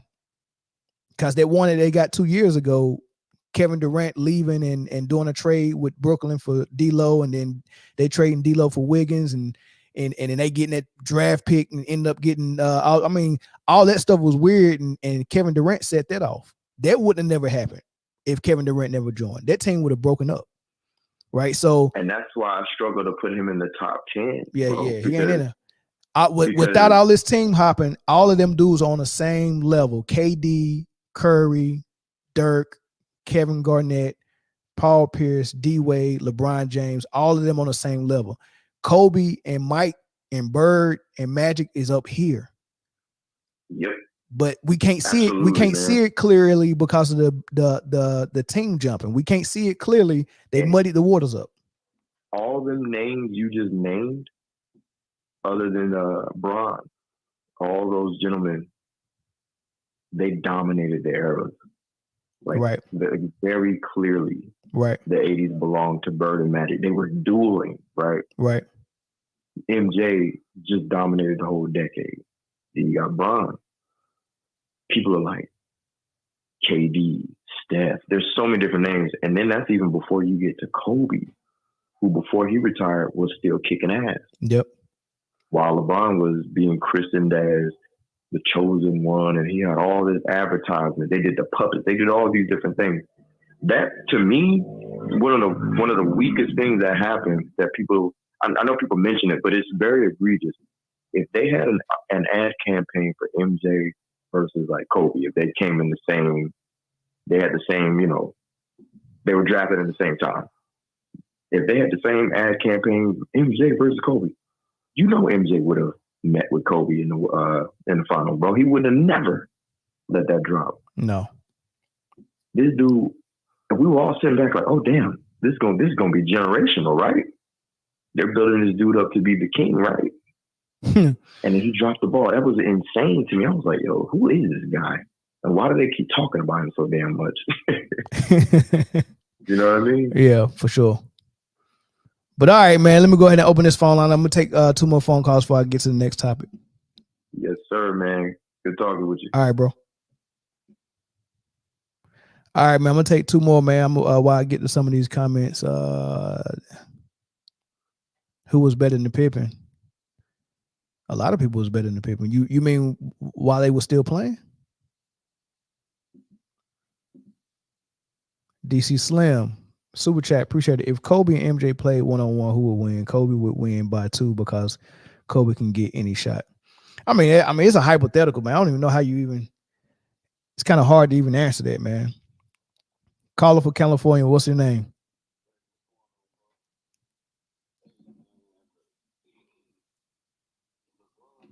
Hold on. You real low. You got Bluetooth on or something?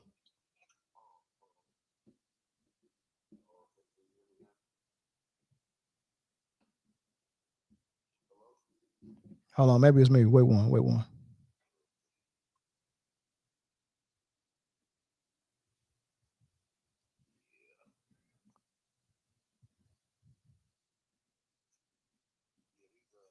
Hold on.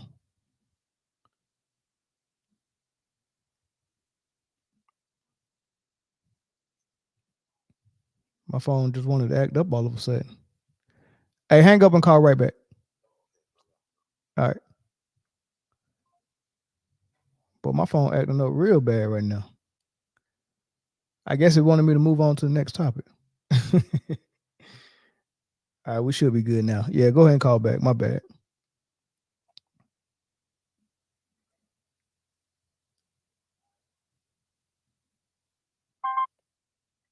Yeah, can you hear me now? Oh yeah, I hear you good. All right, perfect. All right, go ahead. Now, if you think about it, man, LeBron only got one respectable ring. Okay. You know, and I'll say one of those rings in Miami. I know one was a lockout season. Then he go to Miami and get Draymond kicked out the series. Then he come here, he win one bubble chip. You know, so I feel like he only got one respectable ring, man. That you know what? That's a good point. But except I wouldn't say it was the Miami one. I would say it was the one when they beat Golden State. I respect that one. You know, I don't think Golden State was this unbeatable team. Not with Steph at the helm. All they did with Golden State is play Steph rough, and then they came back from 3-1. You know, and then Kyrie outplayed them too. Go ahead. You don't think Draymond getting kicked out changed that whole series up? Not as much. Not as much, man. Look, man. So y'all don't know what y'all don't want to know what I really think about. I think sports are slightly controlled and manipulated anyway. You know, some people might call it rigged. I believe in it, right? Mm-hmm. So I think if anything changed, there was the whistle, right? If anything changed, there was the whistle and how they called it, because they went from 1 minute Cleveland couldn't rough up Steph, and then all of a sudden Draymond gets suspended, and all of a sudden they letting them rough Steph up. So it wasn't just the Draymond thing; it was the way they started calling or not calling the game. You know, and you got to watch how that whistle changed, because you know the league is going to go in the path of least resistance as far as it goes with entertainment, storyline, and then sometimes a desired outcome. You know, and I think having a 3-1 game or 3-1 series and then ending 4-1, and you missed the opportunity of 3 games that you could have milked money. I think that was a huge that played a huge part in the momentum shifting to Cleveland. Yeah. Hey man, that bubble ring, man. That was Kobe's 6th though. Yeah, that bubble ring. That was Kobe's 6th ring, man. Yeah, I'm sorry, man. If Kobe was still alive, bro, I don't think the Lakers would have won that championship. They dedicated the season to Kobe after that, you know. Everybody thought it was Vogel, but nah. Yeah. That was Kobe's 6th, bro. Yeah. All right, bro. I'm going to let you go on to the next topic, man. All right, bro. I'll be hollering at you, bro. All right, babe. All right. Yeah. Hey, Tiana Scott, call in and tell me why LeBron's selfish. I want to hear why he's selfish. Hey, Tiana Scott, call in and tell me why LeBron's selfish. How you doing? Cut YouTube off in the background. Actually, cut YouTube off in the background so I can't hear the echo. Yes, sir. Hey, how you doing, man? Good evening. I appreciate you taking my call, and I appreciate your channel, man. My name is Jay. What's up, Jay? Actually grew up in LA, man, and you know, I enjoy listening in on these topics because there's not a lot of YouTubers that really talk the truth about Kobe. Right. I got Kobe from an official list standpoint. I got him in my top 3, right after Kareem. Okay. MJ's first. Oh, we got the same. We got the same top 3. We got the same top 3, but from a visual standpoint and from, you know, one Hoover to the next, it's Jordan 1, Kobe 2. You know, that's my personal one. Yeah. So it's the same situation. Yep. My question though is, and to I see a lot of LeBron, you know, fans in the comments and everything. My question is that, you know, you look at his body of work, he's phenomenal. I mean, honestly, he's got, you know, some of the greatest stats all time. However, when you're rating great players in the NBA in history, you got to really analyze and say, okay, when you're a top 10 guy, everybody's stats are going to kind of be right around that same thing, right? But what ends up translating to winning? If Kobe averaged 25, 5 and 5 for a career, but it ended up being 5 and 2 in the finals, Yeah. There's no ifs, ands, or buts about it. You can't put a guy who's 4-6 and who has manufactured his teams, you know what I'm saying, throughout his career, and just say he's automatically in that 1-2 conversation with MJ. You know what I'm saying? Right. So Kobe's also got the most wins all time against 50-win teams, and arguably played in the toughest era at the slowest pace. A lot of people forget about that. Yeah. You know what I'm saying? Being an inefficient shot chucker, I don't like that argument. If you really look at his true shooting percentage outside of 3 feet, I mean, he's killing cats all day long. You know what I'm saying? And Kobe played in a triangle. He didn't play in this open court, 5 out, 4 out, 1 in type ISO ball at the top of the key, high screen and roll.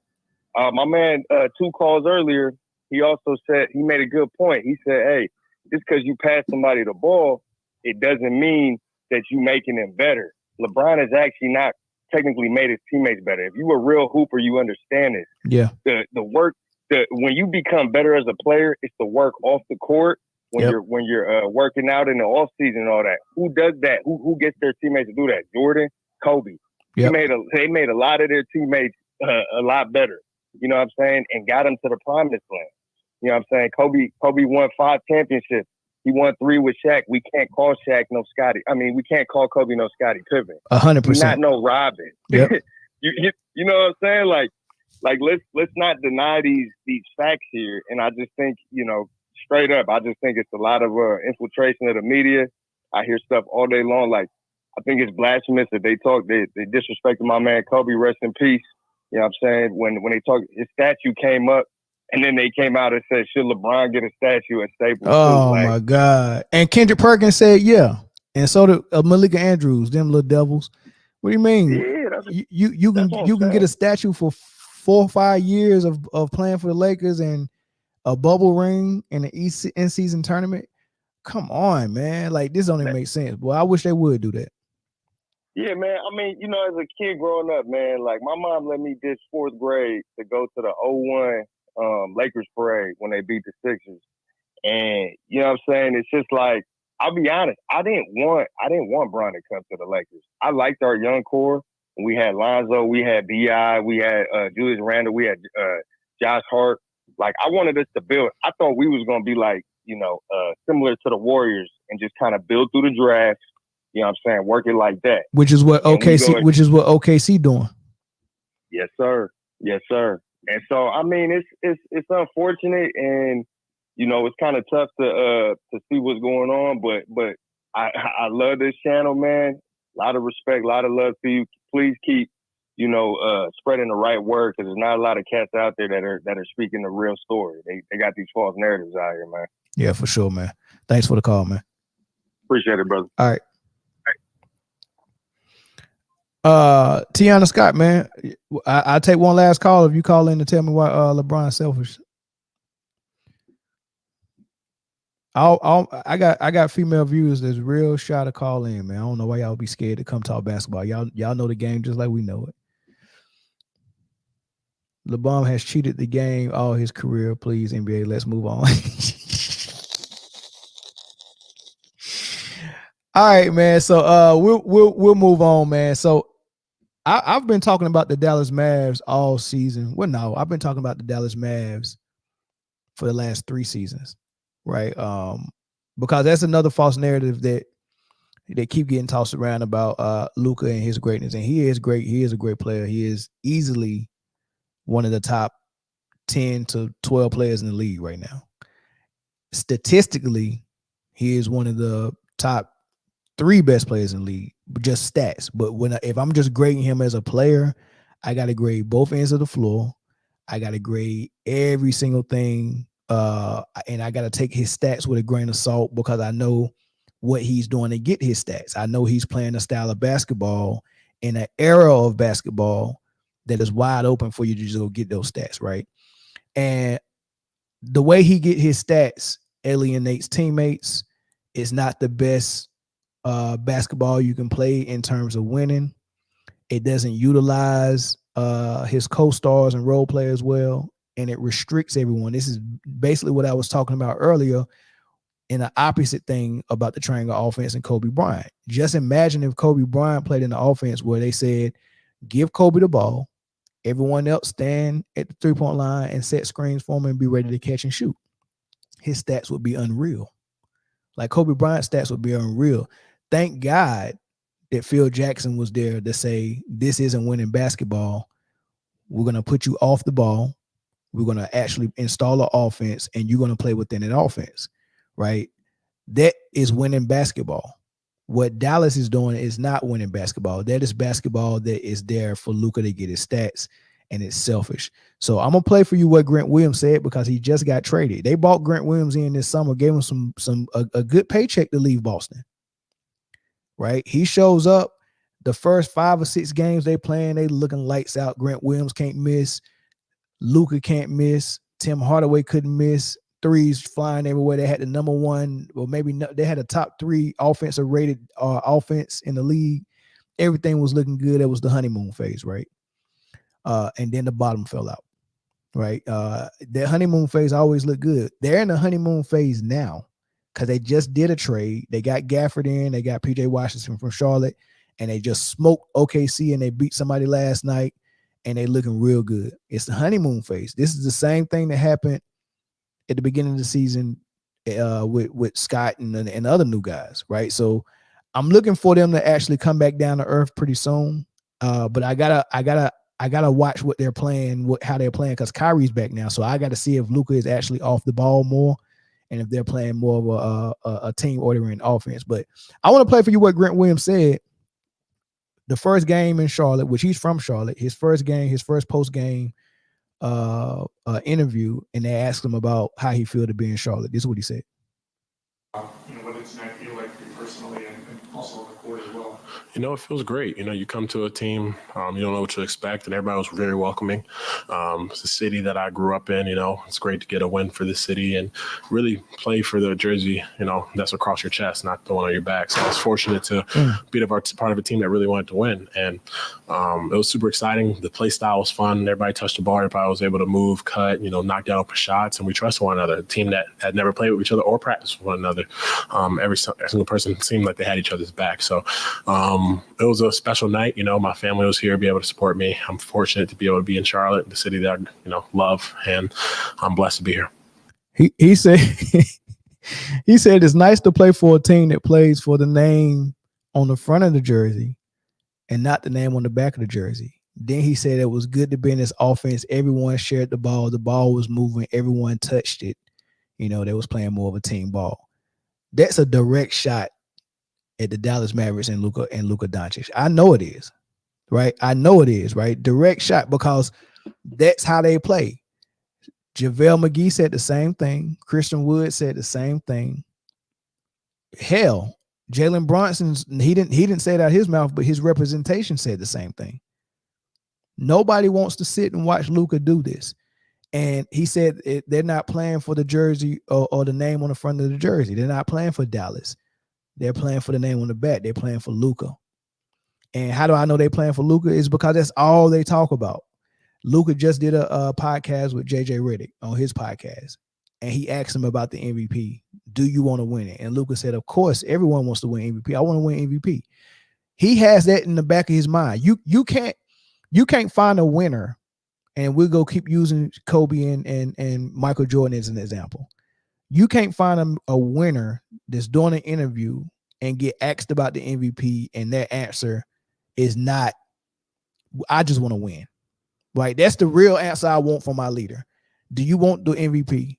Even if you do want it in the back of your head, no, I just want to win. Because that sends a message to your teammates. That sends a message to everybody. I want to win. I want to win that bad. And if you want to win that bad, you would do anything that you need to do. And in Kobe's situation and in Mike's situation, Phil Jackson told them, I need you to come off the ball and play in the triangle. They did that because they wanted to win. They went away from the stats they can get. That proves that they wanted to play for wins and not stats. Luka says he wants to win, but he also says he wants to win MVP, which means he has to have MVP stats. So like one of the callers said earlier about Kobe Bryant, averaging 25, 5, and 5. If you get 5 rings out of that, then that's a better formula than averaging 38 and 8 and don't get no ring, which is what Luka's doing. He's averaging 30, getting 8 assists, 8 rebounds, but you in an 8 seed right now. And if the Lakers, they just traded for Dinwiddie, if the Lakers go on a run, they right behind you at number 9, they can easily take over that 8 seed.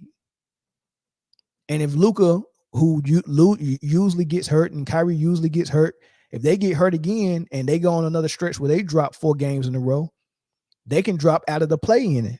They can be in the 10th seed in no time. So they're not out of the woods, right? So it'll behoove them to play better basketball. Here's what Dinwiddie said during his interview. Because obviously it's a new situation. Whereas, you know, I'll give y'all something funny that I told my people because I'm fairly candid. The 2 situations kind of felt like this, right? Let's say you were a kid, you got your ass whooped by the bully. Dallas would have been like your mama being like, it's okay, baby, don't worry about it. Lakers are like, your dad, now you better go out there and fight till you win. You feel me? And I just felt like that was what I needed at the time. So they asked him why did you choose the Lakers over Dallas, because that, you know, it was a couple of teams that called him, and his last 2 options that he was thinking about was Dallas and LA. And they asked him, why did you pick the Lakers over Dallas? And that was his explanation. He said Dallas is more like your mom in the situation. If you got beat up by the bully, you know, Dallas or your mom would be like, it's okay, baby. But the Lakers is the dad that's saying you better go fight them back. Basically what he's saying is Dallas is not serious about winning, right? They're not that serious. The Lakers are more serious about it. You go do what you got to do. And if you got to go through that bully, you got to go through that bully. Dallas is like, I mean, winning, we want to win, but you know, we really want Luka to get this MVP, right? And I know that because I'm listening to Mark Cuban's interviews on Pat Beverly's podcast, and I've listened to Jason Kidd's interviews. Here's Jason Kidd talking about this. This was at the beginning of the season, and that was interviewing him about what they expect during the season. Luka's one of the best players in the world, and so he's always going to be mentioned as a MVP candidate. For him, it's about being healthy. Again, last year's numbers, 38 and 8, you know, those are like video game numbers, and he's doing it at a high level. And then you're going to have to sprinkle in, we got to win. And so if we can do those 2 things, of him being healthy and us winning, he can end up with that MVP trophy. Right. So he's talking about he can end up with that MVP trophy. And he's talking about we got to sprinkle wins in. You know, they got a mindset and a strategy on how Luka can get MVP. Like, how as the head coach did that thought even enter your mind? How can we get Luka MVP? Well, we got to sprinkle some wins in. Like, he's already got the stats. That's basically what he said. If you read between the lines, he said last year he averaged 38 and 8. Those are video game numbers. He said so it's just gonna be about him staying healthy, and then we got to sprinkle in wins. So what he's saying is he's got to stay healthy enough to play 65 games, and he already averaged 38 and 8 last year, so we know he go get the numbers this year because we're playing the same style of offense. All we got to do is sprinkle in some wins. That came out of the head coach's mouth. Just sprinkle in some wins, and then he can get the MVP. Why are they thinking about it? What head coach is thinking about how his star player can get the MVP? I don't understand it, right? And for Grant Williams to fall out with the teams, this is probably the 5th or 6th player that fell out with Dallas that had to get traded. Porzingis had to go because he didn't like the offense. It was selfish. He already talked about it on JJ Redick's podcast. JaVale McGee didn't like it. They was having team meetings last year talking about how they didn't like it. Theo Pinkston didn't like it. Kyrie didn't like it. Tim Hardaway didn't like it. Now we got a newcomer that come on. He didn't even last the season. Grant Williams, he didn't like it. They traded him. So all they're doing is whoever voices their opinion about the offense that they're running and how selfish it is and how they're just playing for Luka, they end up getting traded. And they got Kyrie Irving in a situation where he can't say nothing because, well, he probably can say something now because he got his contract. But on Pat Beverly's podcast, Mark Cuban explained that this is the last stop for Kyrie, and he knows it. He knows that he rubbed so many people the wrong way around the league. Next stop, if he don't get it right here, his next stop is out of the league. So don't expect Kyrie Irving to say too much, because he knows, hey man, it ain't much I can say. They got me stuck between a rock and a hard play. I got to play ball the way they want to play it.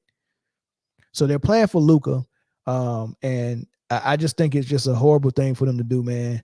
And I want to hear y'all thoughts on it, man. I'm gonna leave it up to y'all. I'm gonna open the phone lines up. So y'all call in and tell me what y'all think about this situation with Dallas, Luka Doncic, and this MVP they chasing. And it seems like they making are they making the MVP more important to winning? That's what I want to know from y'all. Y'all still talking about Pippen out there too. Hey, that happens every time I do one of these Jordan, Kobe, or LeBron topics first. I finish it, move on to the new topic, and then the chat just be going nuts, just talking about the same old topic. Let me see what y'all talking about. He's the only player in the league at 39.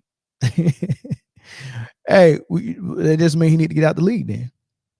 It ain't his league no more. It ain't his game.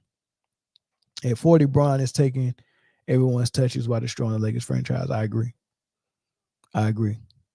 But yeah, those are T-Ray. What up? T-Ray, what's good, man? Hey, what's up, brother? I'm good. What's up? Oh yeah, man. I just want to chime in on that old Luka situation. Okay. You know, it's funny. You know, when James Harden was doing his thing in Houston, and he was putting up them numbers and doing what he did, all you heard was how selfish he was and how he was putting coaches under the bus like Kevin McHale and you know, this, that, and the third. But what we did get out of that, we got results. He got his team to the Western Conference Finals. You know, he was able to get MVP, but the work he put in resonated with wins and losses at least. You know, he was not the playoff performer that he should have been, but he did put up numbers and his team was able to win. Yeah. Why is it that Luka's not able to translate to wins with the amount of production that he put in? That's a good question. That's a real good question, because it's a very similar situation. It's actually scary how similar it is, because that style of play is a lot of things that happen with that style of play, and these are the things to look for with anybody who's playing like that. There's going to be multiple coaching firings. There are going to be multiple co-stars getting traded, multiple role players getting traded and changed out. Frustrated players, and no results as far as finals runs, right? You know, the only thing you're going to get is a lot of stats for your star player and possibly MVP. Now, when you look at the Rockets situation, like you said, Kevin McHale, he got blamed as a scapegoat, got fired, right? They brought in D'Antoni and Daryl Morey, and they tried Dwight Howard. He's a co-star, he's gone. Then they tried Eric Gordon. Then they tried CP3 as a co-star. Then he was gone. Then they tried Westbrook and Carmelo as a co-star. They both was gone. None of it worked. And then when none of it worked, then they went on and fired D'Antoni and got another coach. It just doesn't work. And the same thing is going on with Dallas. They done fired their GM. They made Rick Carlisle quit. Dennis Smith Jr. was the first co-star that had to go. Then they brought in Porzingis, he had to go. Then they brought in Brunson, and he had to go. It's just crazy, man. Yeah. And like Kobe said, that style of play don't win you titles. No. So it makes you wonder once again. Well, really, you don't wonder, because just like Jason Kidd said, he didn't mention team success one bit in that soundbite that you played. No, he didn't. It's all about pushing narratives. Making your star player, in this case, another foreign player, putting him on the upper echelon. Yeah. And if the team happen to win, so be it.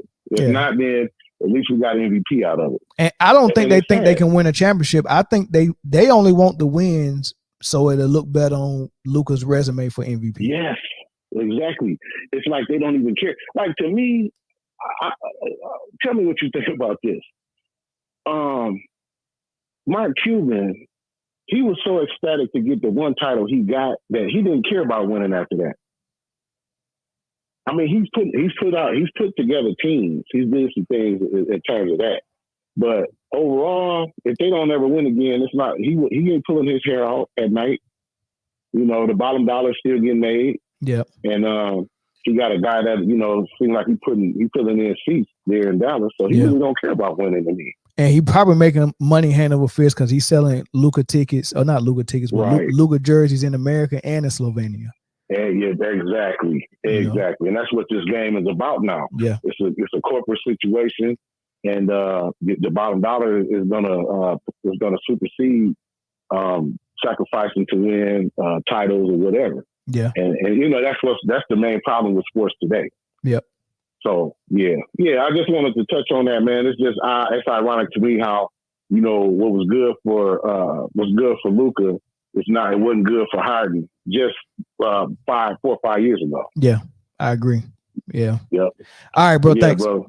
All right, no doubt. Yep. All right, let me get 2 more calls in here. 2 more calls, and then we're in this topic, and I guess I'll let the last 10, 15 minutes be whatever y'all got going on in the comment section. Caller from Florida, what's up? Hello, I'm calling about the Luka situation. Okay. Well, can you hear me? Yeah, I can hear you good. Can you hear me? Yes, I can hear you clearly. All right, good. Go ahead. All right, so about the Luka situation, I do agree that the play style that's there is not maximizing the players there and the skill set that's there. But I would say that is a complicated situation because of Mark Cuban and the strategy that he put in place. You have to understand that at the end of the day, it's a business. So when I was explaining that, yes, Luka is a part of the problem, but it's not just Luka. It's a very complicated situation when it comes to his play style, because with Jalen Brunson, I was just debating this with Mavericks fans, and they were saying to me that Jalen Brunson would be the same player with Luka. And I was explaining to them that with Luka's usage and TOP, time of possession, he wouldn't be able to thrive within that offense, hence why Brunson's representative said that he wouldn't be Jalen Brunson in that situation. Right. The reason why I was very annoyed by people who are just saying, oh, it's just Luka is, if you look at what Mark Cuban is saying, he has stated numerous of times that he basically wants to make the team around Luka. Yep. To make it basically so we can have stats there. Yeah. My issue with the criticism of Luka is not really his play style, is that Mark Cuban as a GM, he has consistently done this. He did the same thing with Dirk. Yeah. Whereas, well, hold on. Let me slow you down real quick. First of all, what was your name? Zanny. Zanny. Zanny. Oh, You Zanny. can just put Zanny. Okay, Zanny. Okay. Yeah. All right. So, all right. So I want to back up a little bit because I'm not blaming Luka, right? I'm not blaming Luka. I like Luka a whole lot. I think he is so good that they're wasting him by making him play this style. And Luka has already said we don't play like this in the Euro League. This is not how we play. It's team oriented. We're running plays almost every time down court. It's not focused around just one superstar. That's not the offense they run. But my issue is with the NBA media that is trying to tell everyone that because he's getting these big numbers, that he's a better player than what he is. Right? They're saying that it's him is in the argument for the best player in the league only because of those numbers. And I'm like, no, I'm looking at this game. There are guys better than him. And most of those guys play on both ends of the floor. Like, we got to talk about that as well. And we got to talk about his numbers being a product of the play style that Dallas has him playing in. Right. So that's my only gripe, is that they're telling us what our eyes are seeing when we can, comprehend that that's not the same. It's not reality. What do you say to that? I understand what you're saying in the fact that you do value two-way production rather than just one-way production. I do agree that Luka could be a bit better on the defensive side, but the reason I brought that up was because of how people are just looking at it and saying, "Oh, Luka just wants to play this way." When I'm saying that it is very conducive product. That's fair. Very, that's contradicted fair. Because no, that's fair. Mark Cuban, you have to understand, it's a business, and people want to see Luka play like that. I do think that Luka is very skilled. I think he's impactful, but I just personally think that him doing everything is not how it should be. Yeah. I think that he being a playmaker and making carry the score would be better for the team. I don't think he has to score and do everything. I just don't think that is conducive to winning. I've debated with Mavericks fans about that. I've argued that heliocentrism, you're just not going to win with that. Yeah. It's just not sustainable, and you have to be perfect. With the Grant Williams situation, I do agree that the way how the Mavericks used him, I don't think they utilized him perfectly. Just making him stand at the corner and shoot threes. Yep. I think he could have been more useful to the offense. But at the same time, I think they also tried to put him in a starting position, which he shouldn't have been a starter. I think he should have came off the bench. Yeah. I think that was the best thing for him. With the Brunson situation, I think that Brunson was a perfect fit next to Luka. I just think that they should have never put Luka as a point guard, and they should have just put him at SF. But you have to understand, when they drafted Luka was actually a forward. He was a small forward. Yeah, they had just drafted Dennis Smith Jr. the year before. Jr. Yeah, and Dennis Smith Jr. was the point guard. They got Luka, and halfway through the season, they seen Luka had point guard skills, and they was like, yeah, we're going to put him at point guard. And I think that was a mistake. And especially with having Brunson been a pure point guard and telling him he can't even play his own position. Yeah, but that's what I'm saying. That's what I was trying to explain. Like, the front office, they just don't know what they're doing. Because why would you put Luka, 6'7" guy, as a point guard position? Like, normally the point guards are like short guys who are 6'3", 6'4". Yeah. And then you have your wings who are like 6'6", 6'7", 6'8". Like LeBron, like PG, that's height. And then bigger, 6'10", you have your power forwards and centers. I just didn't understand that position. That's why I was saying that, yes, I do believe that the play style that is there does deserve a little criticism.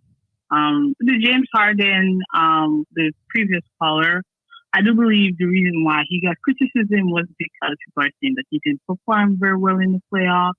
Yeah. Which indicatively depends on your interpretation on what did not perform means. Yeah. Because he did make the conference finals twice. Yeah, they did. And they made the conference final, and they lost to Golden State, and I think they took them to 7 games at least one of those times.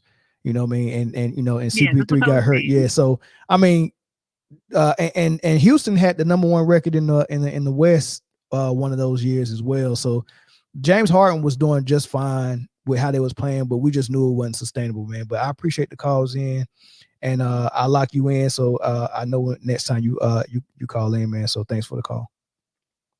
Thank you. Yep. All right. One more. Caller from Ohio. What's up? What up, family? How you doing? I'm good, man. What's up? Man, let me just say this, man. The last caller, I agree as far as when it comes to Dallas and the organization. They don't know what they're doing. But Mark Cuban, he's been doing this.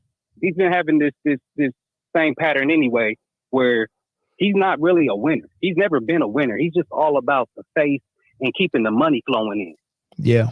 I think, Mark yeah. Cuban has always represented that. He's always represented the money. He's never been about winning. It's always it's winning from a cash flow standpoint. Yeah. Because regardless if the Mavericks win or not, he's sleeping well at night. Yeah. And all the expenses is taken care of, and the profit is coming in. Yeah. You know what's interesting about what you just said? It's another owner in Dallas that does exactly the same thing, and he owns the Cowboys. I wonder if they talk. I'm pretty sure they do. Oh, come on, bro. You already know what that is. Just like me and you talk. Just like me and you talking right now. Mm-hmm. That's what they do. When they see kicked up, and it's not about they don't know how to get out of their own way. That's really Jerry Jones though. Yeah. As far as that part, to me, I think Mark Cuban is more entertaining the way he's going about doing it. Yeah. You know what I'm saying? I think Jerry wants to win, but I think Jerry just doesn't. He needs to get out of his own way, and I think that's the problem. Yeah. Jerry doesn't know how to get out of his own way. Yeah. You know what I'm saying? Let me play for you real quick. Mark Cuban trying to explain, which is funny because I've never, like, how many team owners have you heard try to explain X's and O's of his ball club? That's an owner that's too involved. I haven't even heard Michael Jordan step down and do an interview and explain what type of offense his team run. But Mark Cuban does it all the time. Listen to what he said he wanted Kyrie to do. Right? Yeah. So he knows, and we've talked about it, right? Kyrie is a super smart guy, and he knows this Luka's team. There's no ifs, ands, or buts about it. It is Luka's team, and so he can play two, and when Luka's out of the game, you do the same thing, right? Yeah, like what's Pat Bev do? What you need me to be point? I'm point. You need me to just guard and run to the corner? Guard and run to the corner. Luka's that good that when Luka's in there, Kai needs to run to the corner, he'll run to the corner. If they double him and he needs to come to the foul line, just get a bounce pass and play 4-on-3. What's better than that? And if we do that, and Jimmy Goldstein, I did. So what you heard him explaining is that, you know, he wants Luka to just do everything, and Kyrie Irving just got to read and react, run to the corner when he need to run to the corner. If Luka get in trouble, comes to the free throw line, get the pass and play 4-on-3. That's their whole philosophy. Right. It's like this. You'll get this. You'll understand exactly. It's like it's the difference between running a championship system like a triangle versus a LeBron system. Right. Exactly what it is. That's all that is.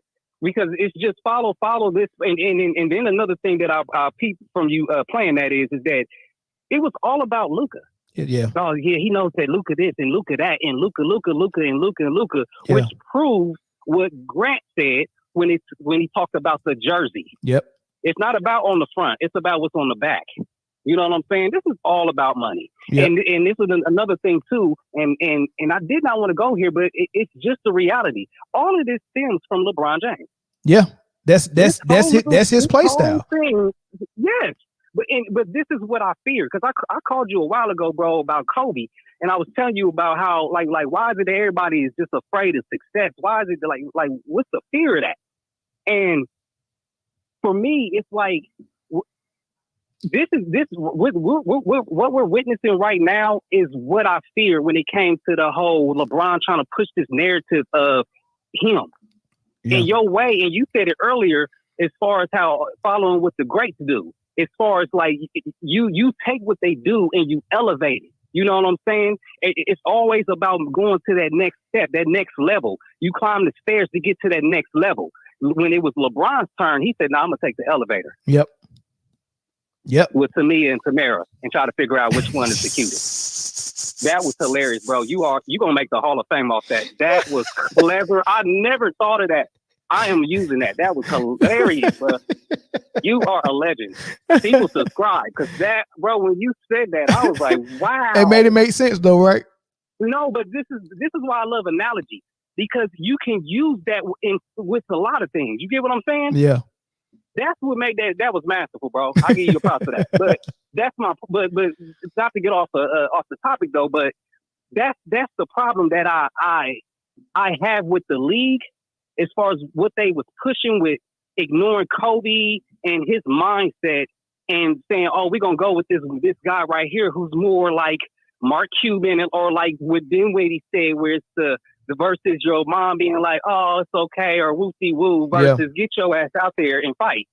That's what they decided. They said we're gonna go with the whole rub you here. Let me put some butter on it, baby. Yeah. That's what we decided to go with. And this right here that's going on in Dallas is a prime example. It's a prime example of exactly what I fear of the next generation, which is Luka and a lot of these players. Yep. And they're going to start following the mindset of a LeBron James. Well, And they're gonna have a hard time making it work because they've been trying to give Luka the MVP for 3 straight years. He can't win it. He just can't win it. They trying to give it to him and he can't win it. But because you got too many examples of people doing it the right way and they can't hide it for long. We got Edwards. Exactly. We got Edwards playing both ends of the floor, who got Minnesota #1 team in the West. He's solid. But you don't even hear about him. You don't even hear about him, even and hear he's not about even him, in the bro. MVP discussion. Like they don't even have him in the top 5 votes for MVP. I got him in my top 5, but they ain't even got him. The dude that's #1. Yep, you're right. Don't And make no sense. They do not mention, bro. You barely hear. They still talking about the Lakers. Like we still hearing about stuff that's irrelevant. It's like, bro, this man he got his team #1. They are, and not only that, they're playing very well, and you can see him develop. You can see he's gotten better, man. You can see it. Yep. So that lets me know that he's serious and he's working on his game. Yep. Luka has been doing the same thing for years, and I like Luka. I actually do. Me but too. What's going on is just, and I seen this coming because I'm gonna tell you where the first red flag for me was the Jalen Brunson thing. When he let him walk out the door for nothing, I was like, oh, okay, I see what you about, Mark Cuban. That like, what was that? That don't make no sense at all, even from a business standpoint. But I would have never let him walk out of the door. As long as Luka is the point guard for York. Dallas, that's how you know Dallas not serious about winning. As long as he's the point guard, he needs to play his natural position, which is small forward, and he needs to study a lot of Paul Pierce. Study Paul Pierce and watch how he played off the ball and let Rondo do his thing. Yes, sir. I agree with that. I didn't even think about it that way. And because Paul Pierce to me was more poised too with his game. You know what I'm saying? He didn't force anything. He was smooth with it. He damn sure wasn't the biggest or fastest or any of that. But he understood how to get to his spot and not get in the way of his teammates. Yeah, I think Luka can do that even at a higher level than Paul Pierce. I think Luka is that good. We don't have to see his point guard skills every game, every quarter, every play. We don't have to see it but look. Every now and then, and I'm gonna tell you what's so good about Paul Pierce coming off the ball, even though he had skills with the ball, that opened up a role for Rondo. Like you can't even use a Rondo in an offense that they're running in Dallas because he can't shoot threes. So Rondo wouldn't even be valuable on this team. If somebody as good as Rondo, you can't use him. You get what I'm saying? So Paul playing small forward and off the ball opened up a whole nother thing for the Boston Celtics offense. And then whenever Rondo went and sat down, we could use Paul Pierce to bring the ball up and do some of his ISO stuff, right? So you don't lose that ability. You still get to do it, but you're not doing it primarily. And that's what they need to do, man. And as long as he playing point guard, they're not serious. Yeah, exactly. And I think that's what coaches should have did with LeBron when he first came into the league, even though he plays a big part of it, because I think that's why he left Miami, because Pat Riley is cut from a whole different cloth. And he couldn't, and I don't believe that. I think this is just my theory. I think LeBron was there. I think he was there for what that was. That's what it was. Like, okay, I'm here to win championship. But he never planned to be there long because he couldn't okie doke with a Riley like he could with somebody else. Exactly. That's just my opinion. Yeah, that's just my opinion. You know, just throughout history with a Pat Riley. Riley ain't no okie doke type man. You remember when we got okie doke with him? Yeah, and he didn't, and Pat Riley didn't let clutch sports come in and take over. But you remember, I just thought about this a couple of days ago. You remember when everyone got mad at Phil Jackson when he was in New York, and he had made the comment. He said LeBron James and his posse, or something like that. Right, I can't remember. And everybody try to make it something else. Yeah, they tried to make it into a racist thing, and I thought about this like 2 days ago, and I was like, "Oh shoot, Phil Jackson seen the clutch sports stuff taking over before we did." Yes, sir. Phil Jackson seen it back then. Yep.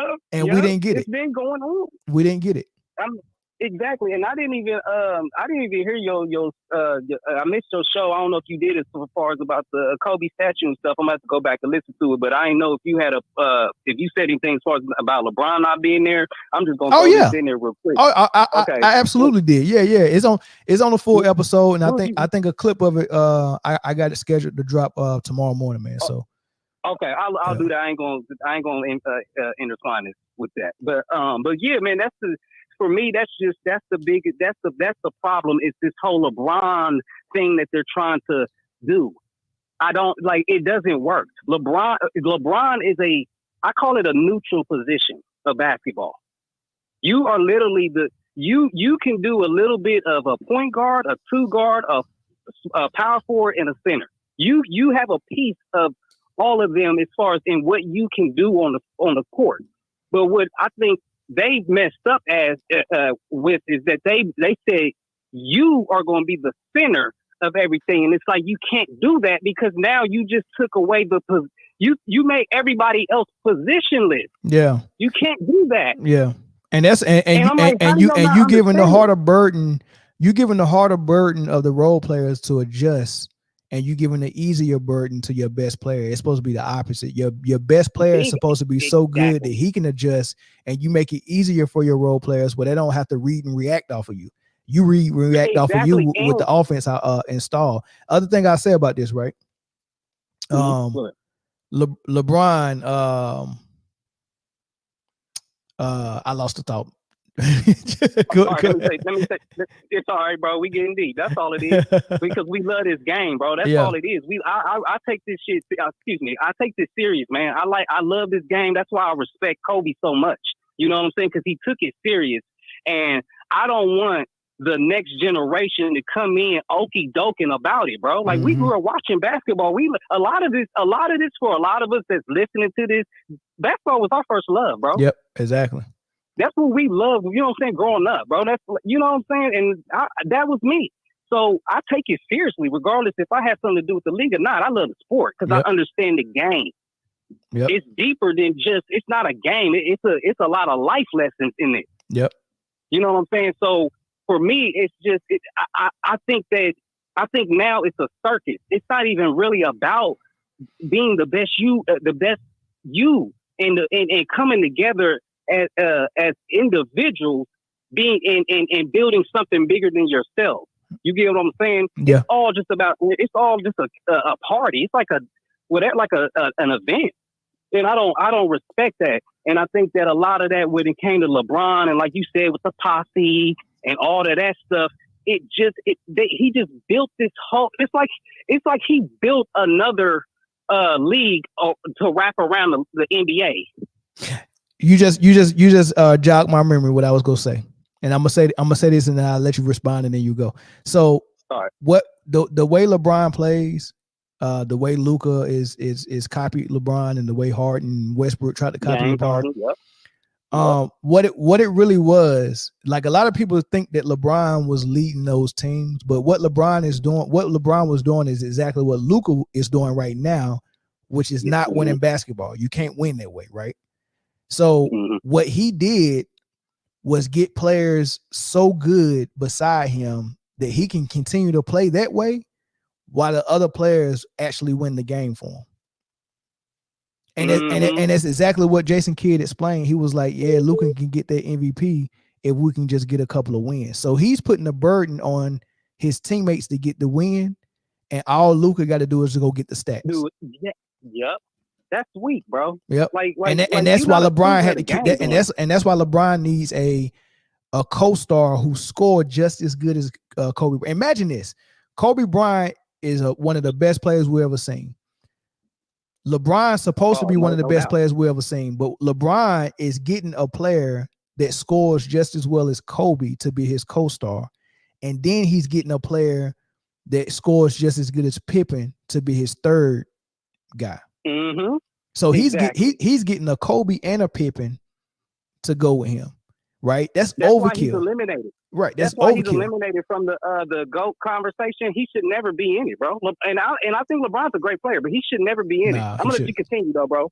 That's I'm it. Sorry. I just okay. Well, I'm gonna say this, but yeah, I don't think that he should be in the GOAT conversation because of a lot of those things. It's like you're immediately eliminated. Yeah. Now we got the same top three. Only difference is I got Kobe 2 and Cat 3, and I agree as far as you take everything and put it to say where who's 1, who's 2, and who's 3. I agree with that. The only thing I disagree is well, this is the reason I got Kobe number 2 over Cat is because as far as like we talking about as far as being a great player and who's playing next to you. I think that Cat. I think Oscar, Cap, Magic, Shaq, D Wade.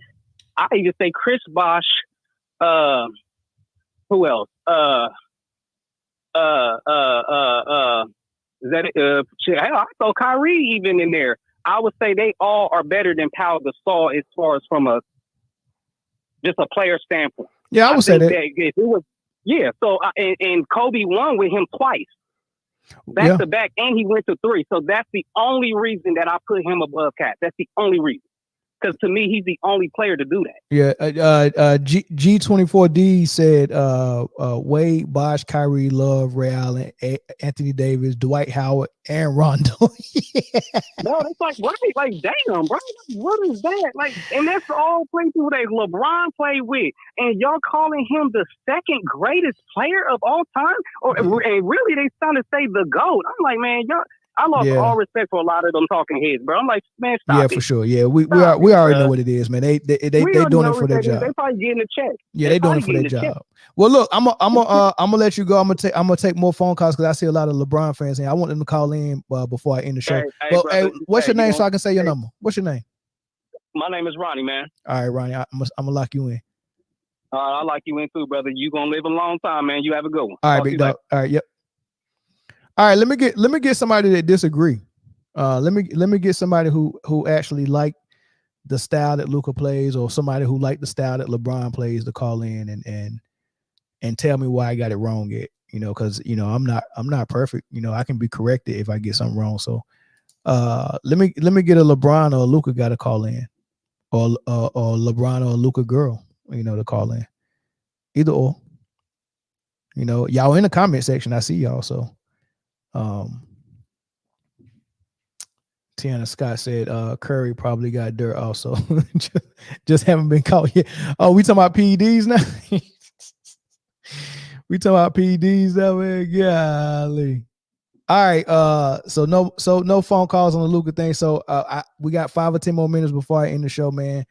Call in about anything, man, with a question or a comment, and then make it quick, and we'll try to get 3 to 5 in real quick, and then we'll end the show, man.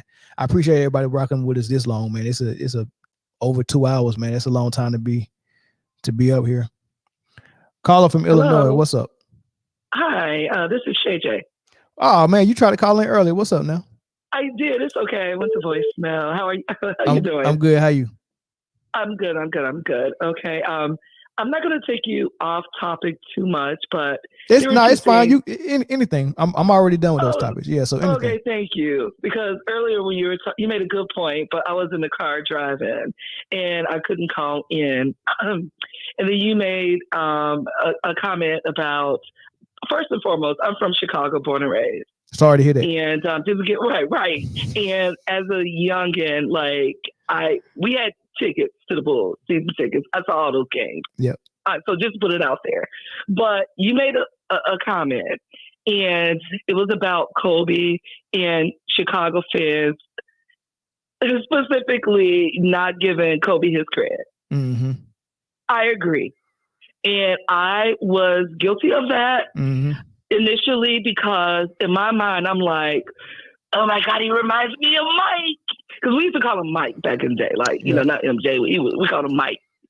And I'm like, oh my God, he reminds me of Mike. I'm like, oh my God. And I was literally watching this stat when I should be studying, school and going to college and all that. I'm watching Kobe's stats because I'm like, he could beat Mike. You know, I was Exactly. really seeing that coming. But that was respect too. But at the time, it was, now they call it hate. And back then, it was just like, wow, just coming to the realization that Jordan, which is just, to me, he is a one-off. And I will always say that. That guy is just great. Yeah, he is. To see somebody who's coming up younger and he looked like him, he walked like him, his body shape was like him. Was he also 6'6"? Kobe, were they the same height? They looked like if they were both walking, if you're looking at them walking away, they would look just the same, you know. And so I just wanted to agree with you on that I was that person. And I am happy to say that I did grow to really appreciate him. And it wasn't like after, you know, he passed, you know, it was before. And actually I started embracing the Lakers a little more because it's really weird. I just have to share this. In my house, my brother, for some reason, was a Laker fan. He was almost about 3 years older than me. And he loved Magic Johnson specifically. And he would walk around with the Magic Johnson uniform on in Chicago, you know, proud with the Laker finger. And then he would go to the Bulls games and all of that. My dad would take him, and he always wore Laker stuff. And then after I started getting a little older, I said, you know what? Why is he going to the games with you? And then because I'm just kind of like aggressive by nature. And I got that seat from my brother.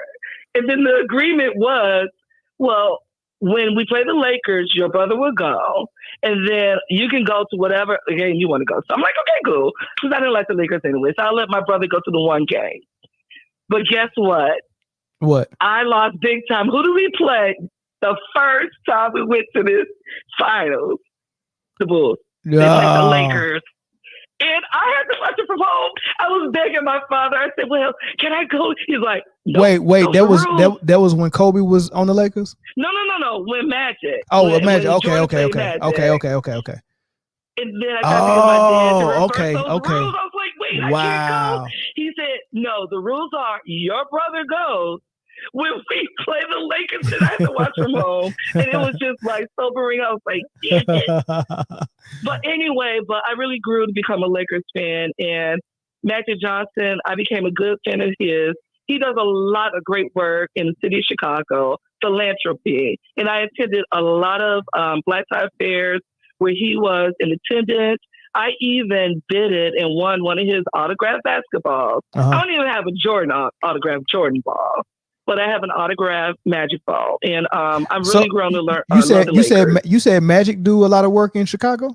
Yes. Wow. He's invested millions. And then one of my good friends, her organization, Magic, had a contract with them, the Sinai Community Institute, which is on the west side of Chicago, southwest side. And for 3 straight years, Magic was pumping millions. Oh, wow. And he agreed to come to the fundraiser every year, Black Tie Gala. One year it was at the Soldier Field where the Chicago Bears play. Right. Wonderful events, $500 a ticket.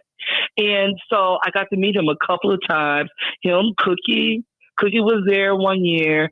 And I just really grew to respect him because, and that's the thing, okay, they say all this stuff about LeBron and like he's good for the community and all of that. Is it more social media kind of thing? It's more social media because what people would say, they would contrast that with Michael Jordan not doing stuff. And I'm from North Carolina, and Michael Jordan, you know, owns the team in Charlotte, and Michael Jordan was all over Charlotte, opening up clinics, you know, hospitals, and all types of charity events. Like Michael Jordan is very charitable. He just on the low with it. He don't put it. He don't advertise it. Yeah. And then here in Chicago, and if there are other people on your channel, and I found your channel about 3 or 4 weeks ago. I'm glad you found it, man. You've been support. I've been seeing your comments every video, man. I was thinking coming out DC. DC is funny though. Like my finger's tired. I said, let me call in. I have to get DC tomorrow, or if you have a show on Friday. Yeah. But here in Chicago, his foundations actually are run by other people. Like his ex-wife, Juanita, she is still doing work here. And of course it's in his name, but she runs it. His mom's name is on foundations here. So he's doing a lot of things here too. Yeah. So it's just that he doesn't brag. He's just not a bragger man, period. I mean, he'll talk some ish about you, especially if you piss him off, but he's just not bragger. Yeah. But yes, Magic Johnson has poured millions of dollars into the city of Chicago. And when I just really started learning that about him, I became such a big Magic Johnson fan. Yeah. And then that helped me to become more of a Laker fan. And so that's when Kobe was still playing. So then I started appreciating Kobe more. And I've been to crypto. I've been in there for games. Like, I like to go to different cities. And I actually was there a couple of weeks ago. When were we there? The Bulls were there. Like almost 3 weeks ago. Of course, they beat the Bulls. But, you know, I went to the game. I just embrace it. I just like sports, period. Yeah. But anyway, the segue, I just want to touch on this too. You were talking about Luka. This is not specifically to Luka, but this is about the NBA and the European presence. I think I heard you mention earlier, you said that like you visited the Philippines before too. So I'm going to assume maybe you've been to Europe before too. Yeah. They love the league in Europe. And the league here, and it started with David Stern. He was really trying to pump the league with a lot of European players. Of course, we know Tony Kukoc.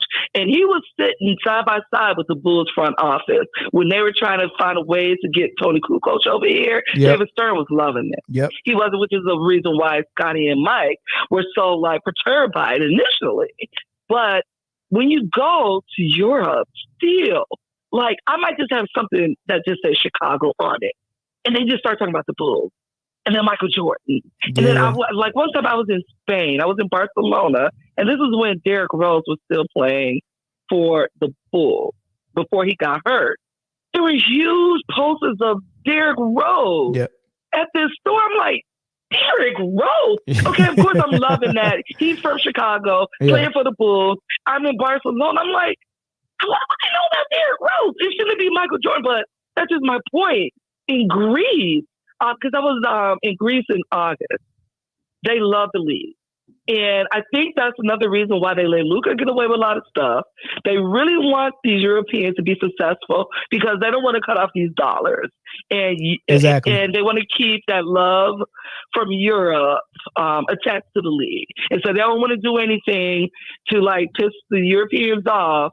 So I think some of these like fines and suspensions and things like that the Americans get, actually, you should have a show, and then somebody could do some research to see how many Europeans get that saved.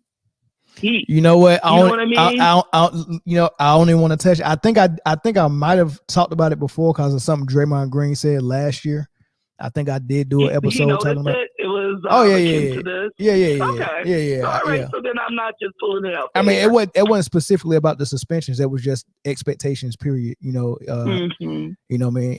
But it is what it is, man. But I appreciate you. I mean, you finally got in on the call. Sure. Yeah, thanks, Shay. I appreciate it, man. And I'll talk to you another time. Have a great night. All right, you too. All right. All right, we'll take one or two more. We got 8 minutes before we get in the 2.5 mark. We'll take one or two more and then we'll end it.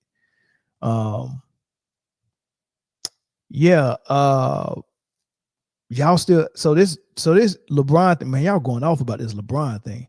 I gotta read these comments. I can't even read all of them, but boy, y'all are really going off about this LeBron thing. Let me see. Hey, who was that just called in that couldn't get in? You can call back. Yeah, call back, DC Slim. You can call back.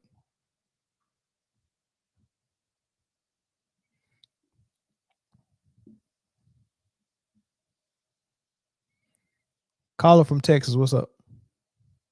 Man, chilling, man. Hey, this is a great show. Appreciate all the work you put into it, man. All the points of view and perspectives, man. It's great when I hear people, just get a perspective on LeBron, Kobe, MJ, just a lot of people, man. Yeah.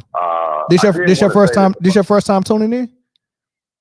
First time tuning in. I've been checking it out for maybe 2 weeks now, man. I'm just watching old information you put out on YouTube. There's a lot of great clips, a lot of insights. So it's just great, man. I just wanted to call in for the first time and give you your cigars on it, man. All right, appreciate it, man. No doubt, man. Hey, man, but one thing that I say about LeBron, I'm not a hater. I played ball before, and sometimes when guys go to LA Fitness or 24 Hour and they get beat, and then they come back with like 7'5" guys and guys jumping out the gym. That's kind of what LeBron has done, and it's okay. But as a real hooper, you see what he's doing, you see what he's done, right? And you can't really respect that, man. But I get it. He had so much pressure coming into the league and all this type of stuff. But, you got to go through things to become things. And like you said, with John Stockton, he's taking the helicopter route, man. Yeah. But, hey, And this and what people don't understand is that we're not saying that we don't respect the work. I mean, because even if you do stack your team, you still got to put work in. They don't just automatically mean you're going to win. Right? You can stack your team, but you still got to put in work. So I respect the work that LeBron has put in. He's a phenomenal player. Everybody raves about his IQ. They say he's smart. They say he worked hard. So all of that stuff is not going to go unnoticed. However, when you're comparing what he's done with his legacy and his career to someone like Kobe or Mike, it's no comparison because they didn't stack their teams the way he did and take those shortcuts. So when you compare LeBron to Steph, KD, and everybody that is playing in this era, they all stacking their teams. So yeah, LeBron can be the chief amongst them, but LeBron can't get in that conversation with Kobe and Mike because Mike and them did it a totally different and harder way than what LeBron did. It is no comparison. So that's what it is. It's just whenever you compare him to Mike, it don't compare because he took the easy route. That's all. That's so. But he wants to be seen in that light. But it's like, brother, like you said, you put the work in. I know he worked hard and paid for his body, and he do a lot of different things over the years. And I give him his kudos, but it's like, brother, and I feel like Mike, I think it's gonna be hard for anybody. Mike's been played at the flu game. He lost his dad and had a game on the Father's Day. Like, it's so much shit. The bar is raised so high. The bar is raised too high, man. And in order for somebody to really get in this debate, you either gotta lower the bar and pretend like we didn't see Michael Jordan, or you're going, or just be honest and say the bar is too high, nobody can reach it.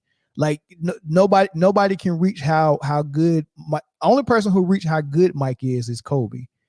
But then when you look at what they did, Mike being the first, type of super mega star like that, to be global, to break into the shoe game, to break into all these endorsements and the Hanes and all this the Gatorade, like all of that. When you take all of that in, that bar is too high. Nobody can ever reach that. Nobody. Yeah, that shit is high. I think a kid, and before I go, man, I think a kid has to be groomed. And I'm not trying to ride MJ. I mean, MJ came in the league where, it was so many doors closed and his game just opened so much business for him. But I think for somebody to come in, they have to start from a young age, just with that fire that, hey, I'm going to be the next whatever. And they got to just work every day, kill everybody in the market, kill everybody outside their city, kill middle school, high school, AAU, kill college. And then when they get to the league, bro, if you want to fucking rewrite history, it got to be programmed in your mind from a young age that I was born to fucking rewrite history. Outside of that, I don't think I don't think it's possible in this league though, in the future league, because the league is not tough enough where it's going to create that type. It's not going to create that type of player. Like the league has to be tough to create a Mike or a Kobe. So I think we're done. I think we're on the downhill. We're on the downside of it. Going down. Like we're done ascending, and we already reached our peak as far as basketball and sports in general. Now we're on a decline, right? And it's impossible to get back up to that peak. That's done. We're on a decline. It's not gonna happen. Is it kind of like how rap is? Rap was a thing, and now it's got watered down with all this bullshit. Yep. You say basketball is shorter? Yep.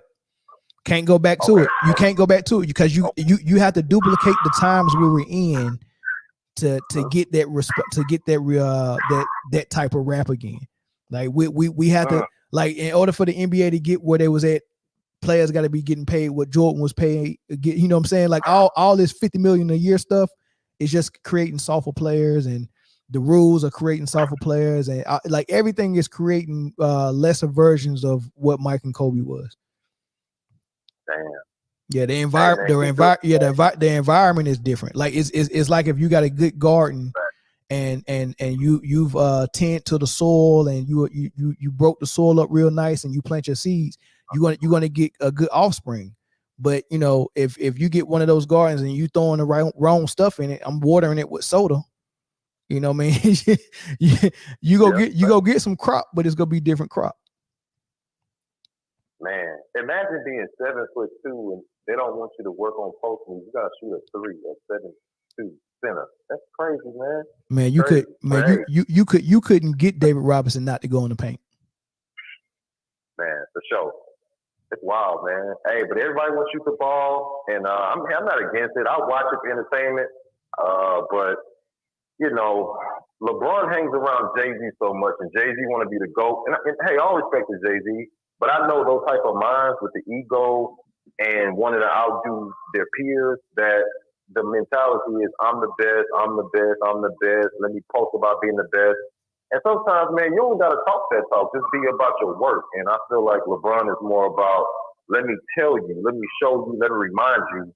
And when you focus on taking care of your business in your industry while you got the time to do it, you ain't got time for that, man. Let your game speak, man. And that's why LeBron be airballing free throws for them. Hey, real quick before you go, what's worse? What's worse? An 18-year-old airballing 4 times in the second round of the playoffs against Utah, or a 39-year-old in year 21 airballing a free throw? Definitely LeBron, man. It was so much pressure for Kobe, man. I'm pretty sure Kobe had a lot of pressure, and he was a pro. I mean, I'm not gonna, shade him, but when LeBron is claiming himself as this and that, and I get it, LeBron's skills is kind of limited. His bag is real shallow. But he's a good player, but bro, you can't be out here. You can exude your confidence, that's cool, but when you're arrogant with it and you're still airballing shots, free throws, come on, man. Come on, LeBron. LeBron is the type of guy who likes to facilitate. He's like the guy that don't want to get dirty. He wants to hold the ball, make passes, make shots, but he wants to get the MVP, though. He wants to get the MVP. Right. Get every MVP. He don't want the big shot. He don't want the pressure. He wants a stat pass, look at the string, see how many points you got, keep looking at the string, make sure you get his points up. And then, pass the ball to the guy that's good at shooting, good at this, and he wants the MVP. Man, LeBron wants the trophies, man. He wants the trophies. But I respect his hustle, man. It's just, don't ever in your life think you want to level that ball here. I'm 23, man. Just chill out, LeBron. All right, man. Appreciate it now. All right. Yep. All right, man. That's it, man. I appreciate everybody for joining us, man. It was a good show, man. So Friday, we'll be back in here with the full panel. If you want to become a member, we're allowing members. Once we get to 10 members, I think we halfway there. We got 5. Once we get to 10 members, we're going to start inviting one member on the show with the full panel on Fridays, man. So y'all can rock with us for the whole episode. I think that'll be dope, man. So we're offering it to all members, but when we get to 10, that's when we'll start doing it. Yeah. So if you want to become a member, do that. And then I appreciate everybody for rocking with me all the way to the end. Make sure you hit that like button on your way out if you haven't already hit it. And then if you came in at the end or the middle of this, man, go back and watch it from the beginning, man, because that was pretty good. And then share it with somebody as well. And I'll catch y'all on Friday with the full panel, man. Peace.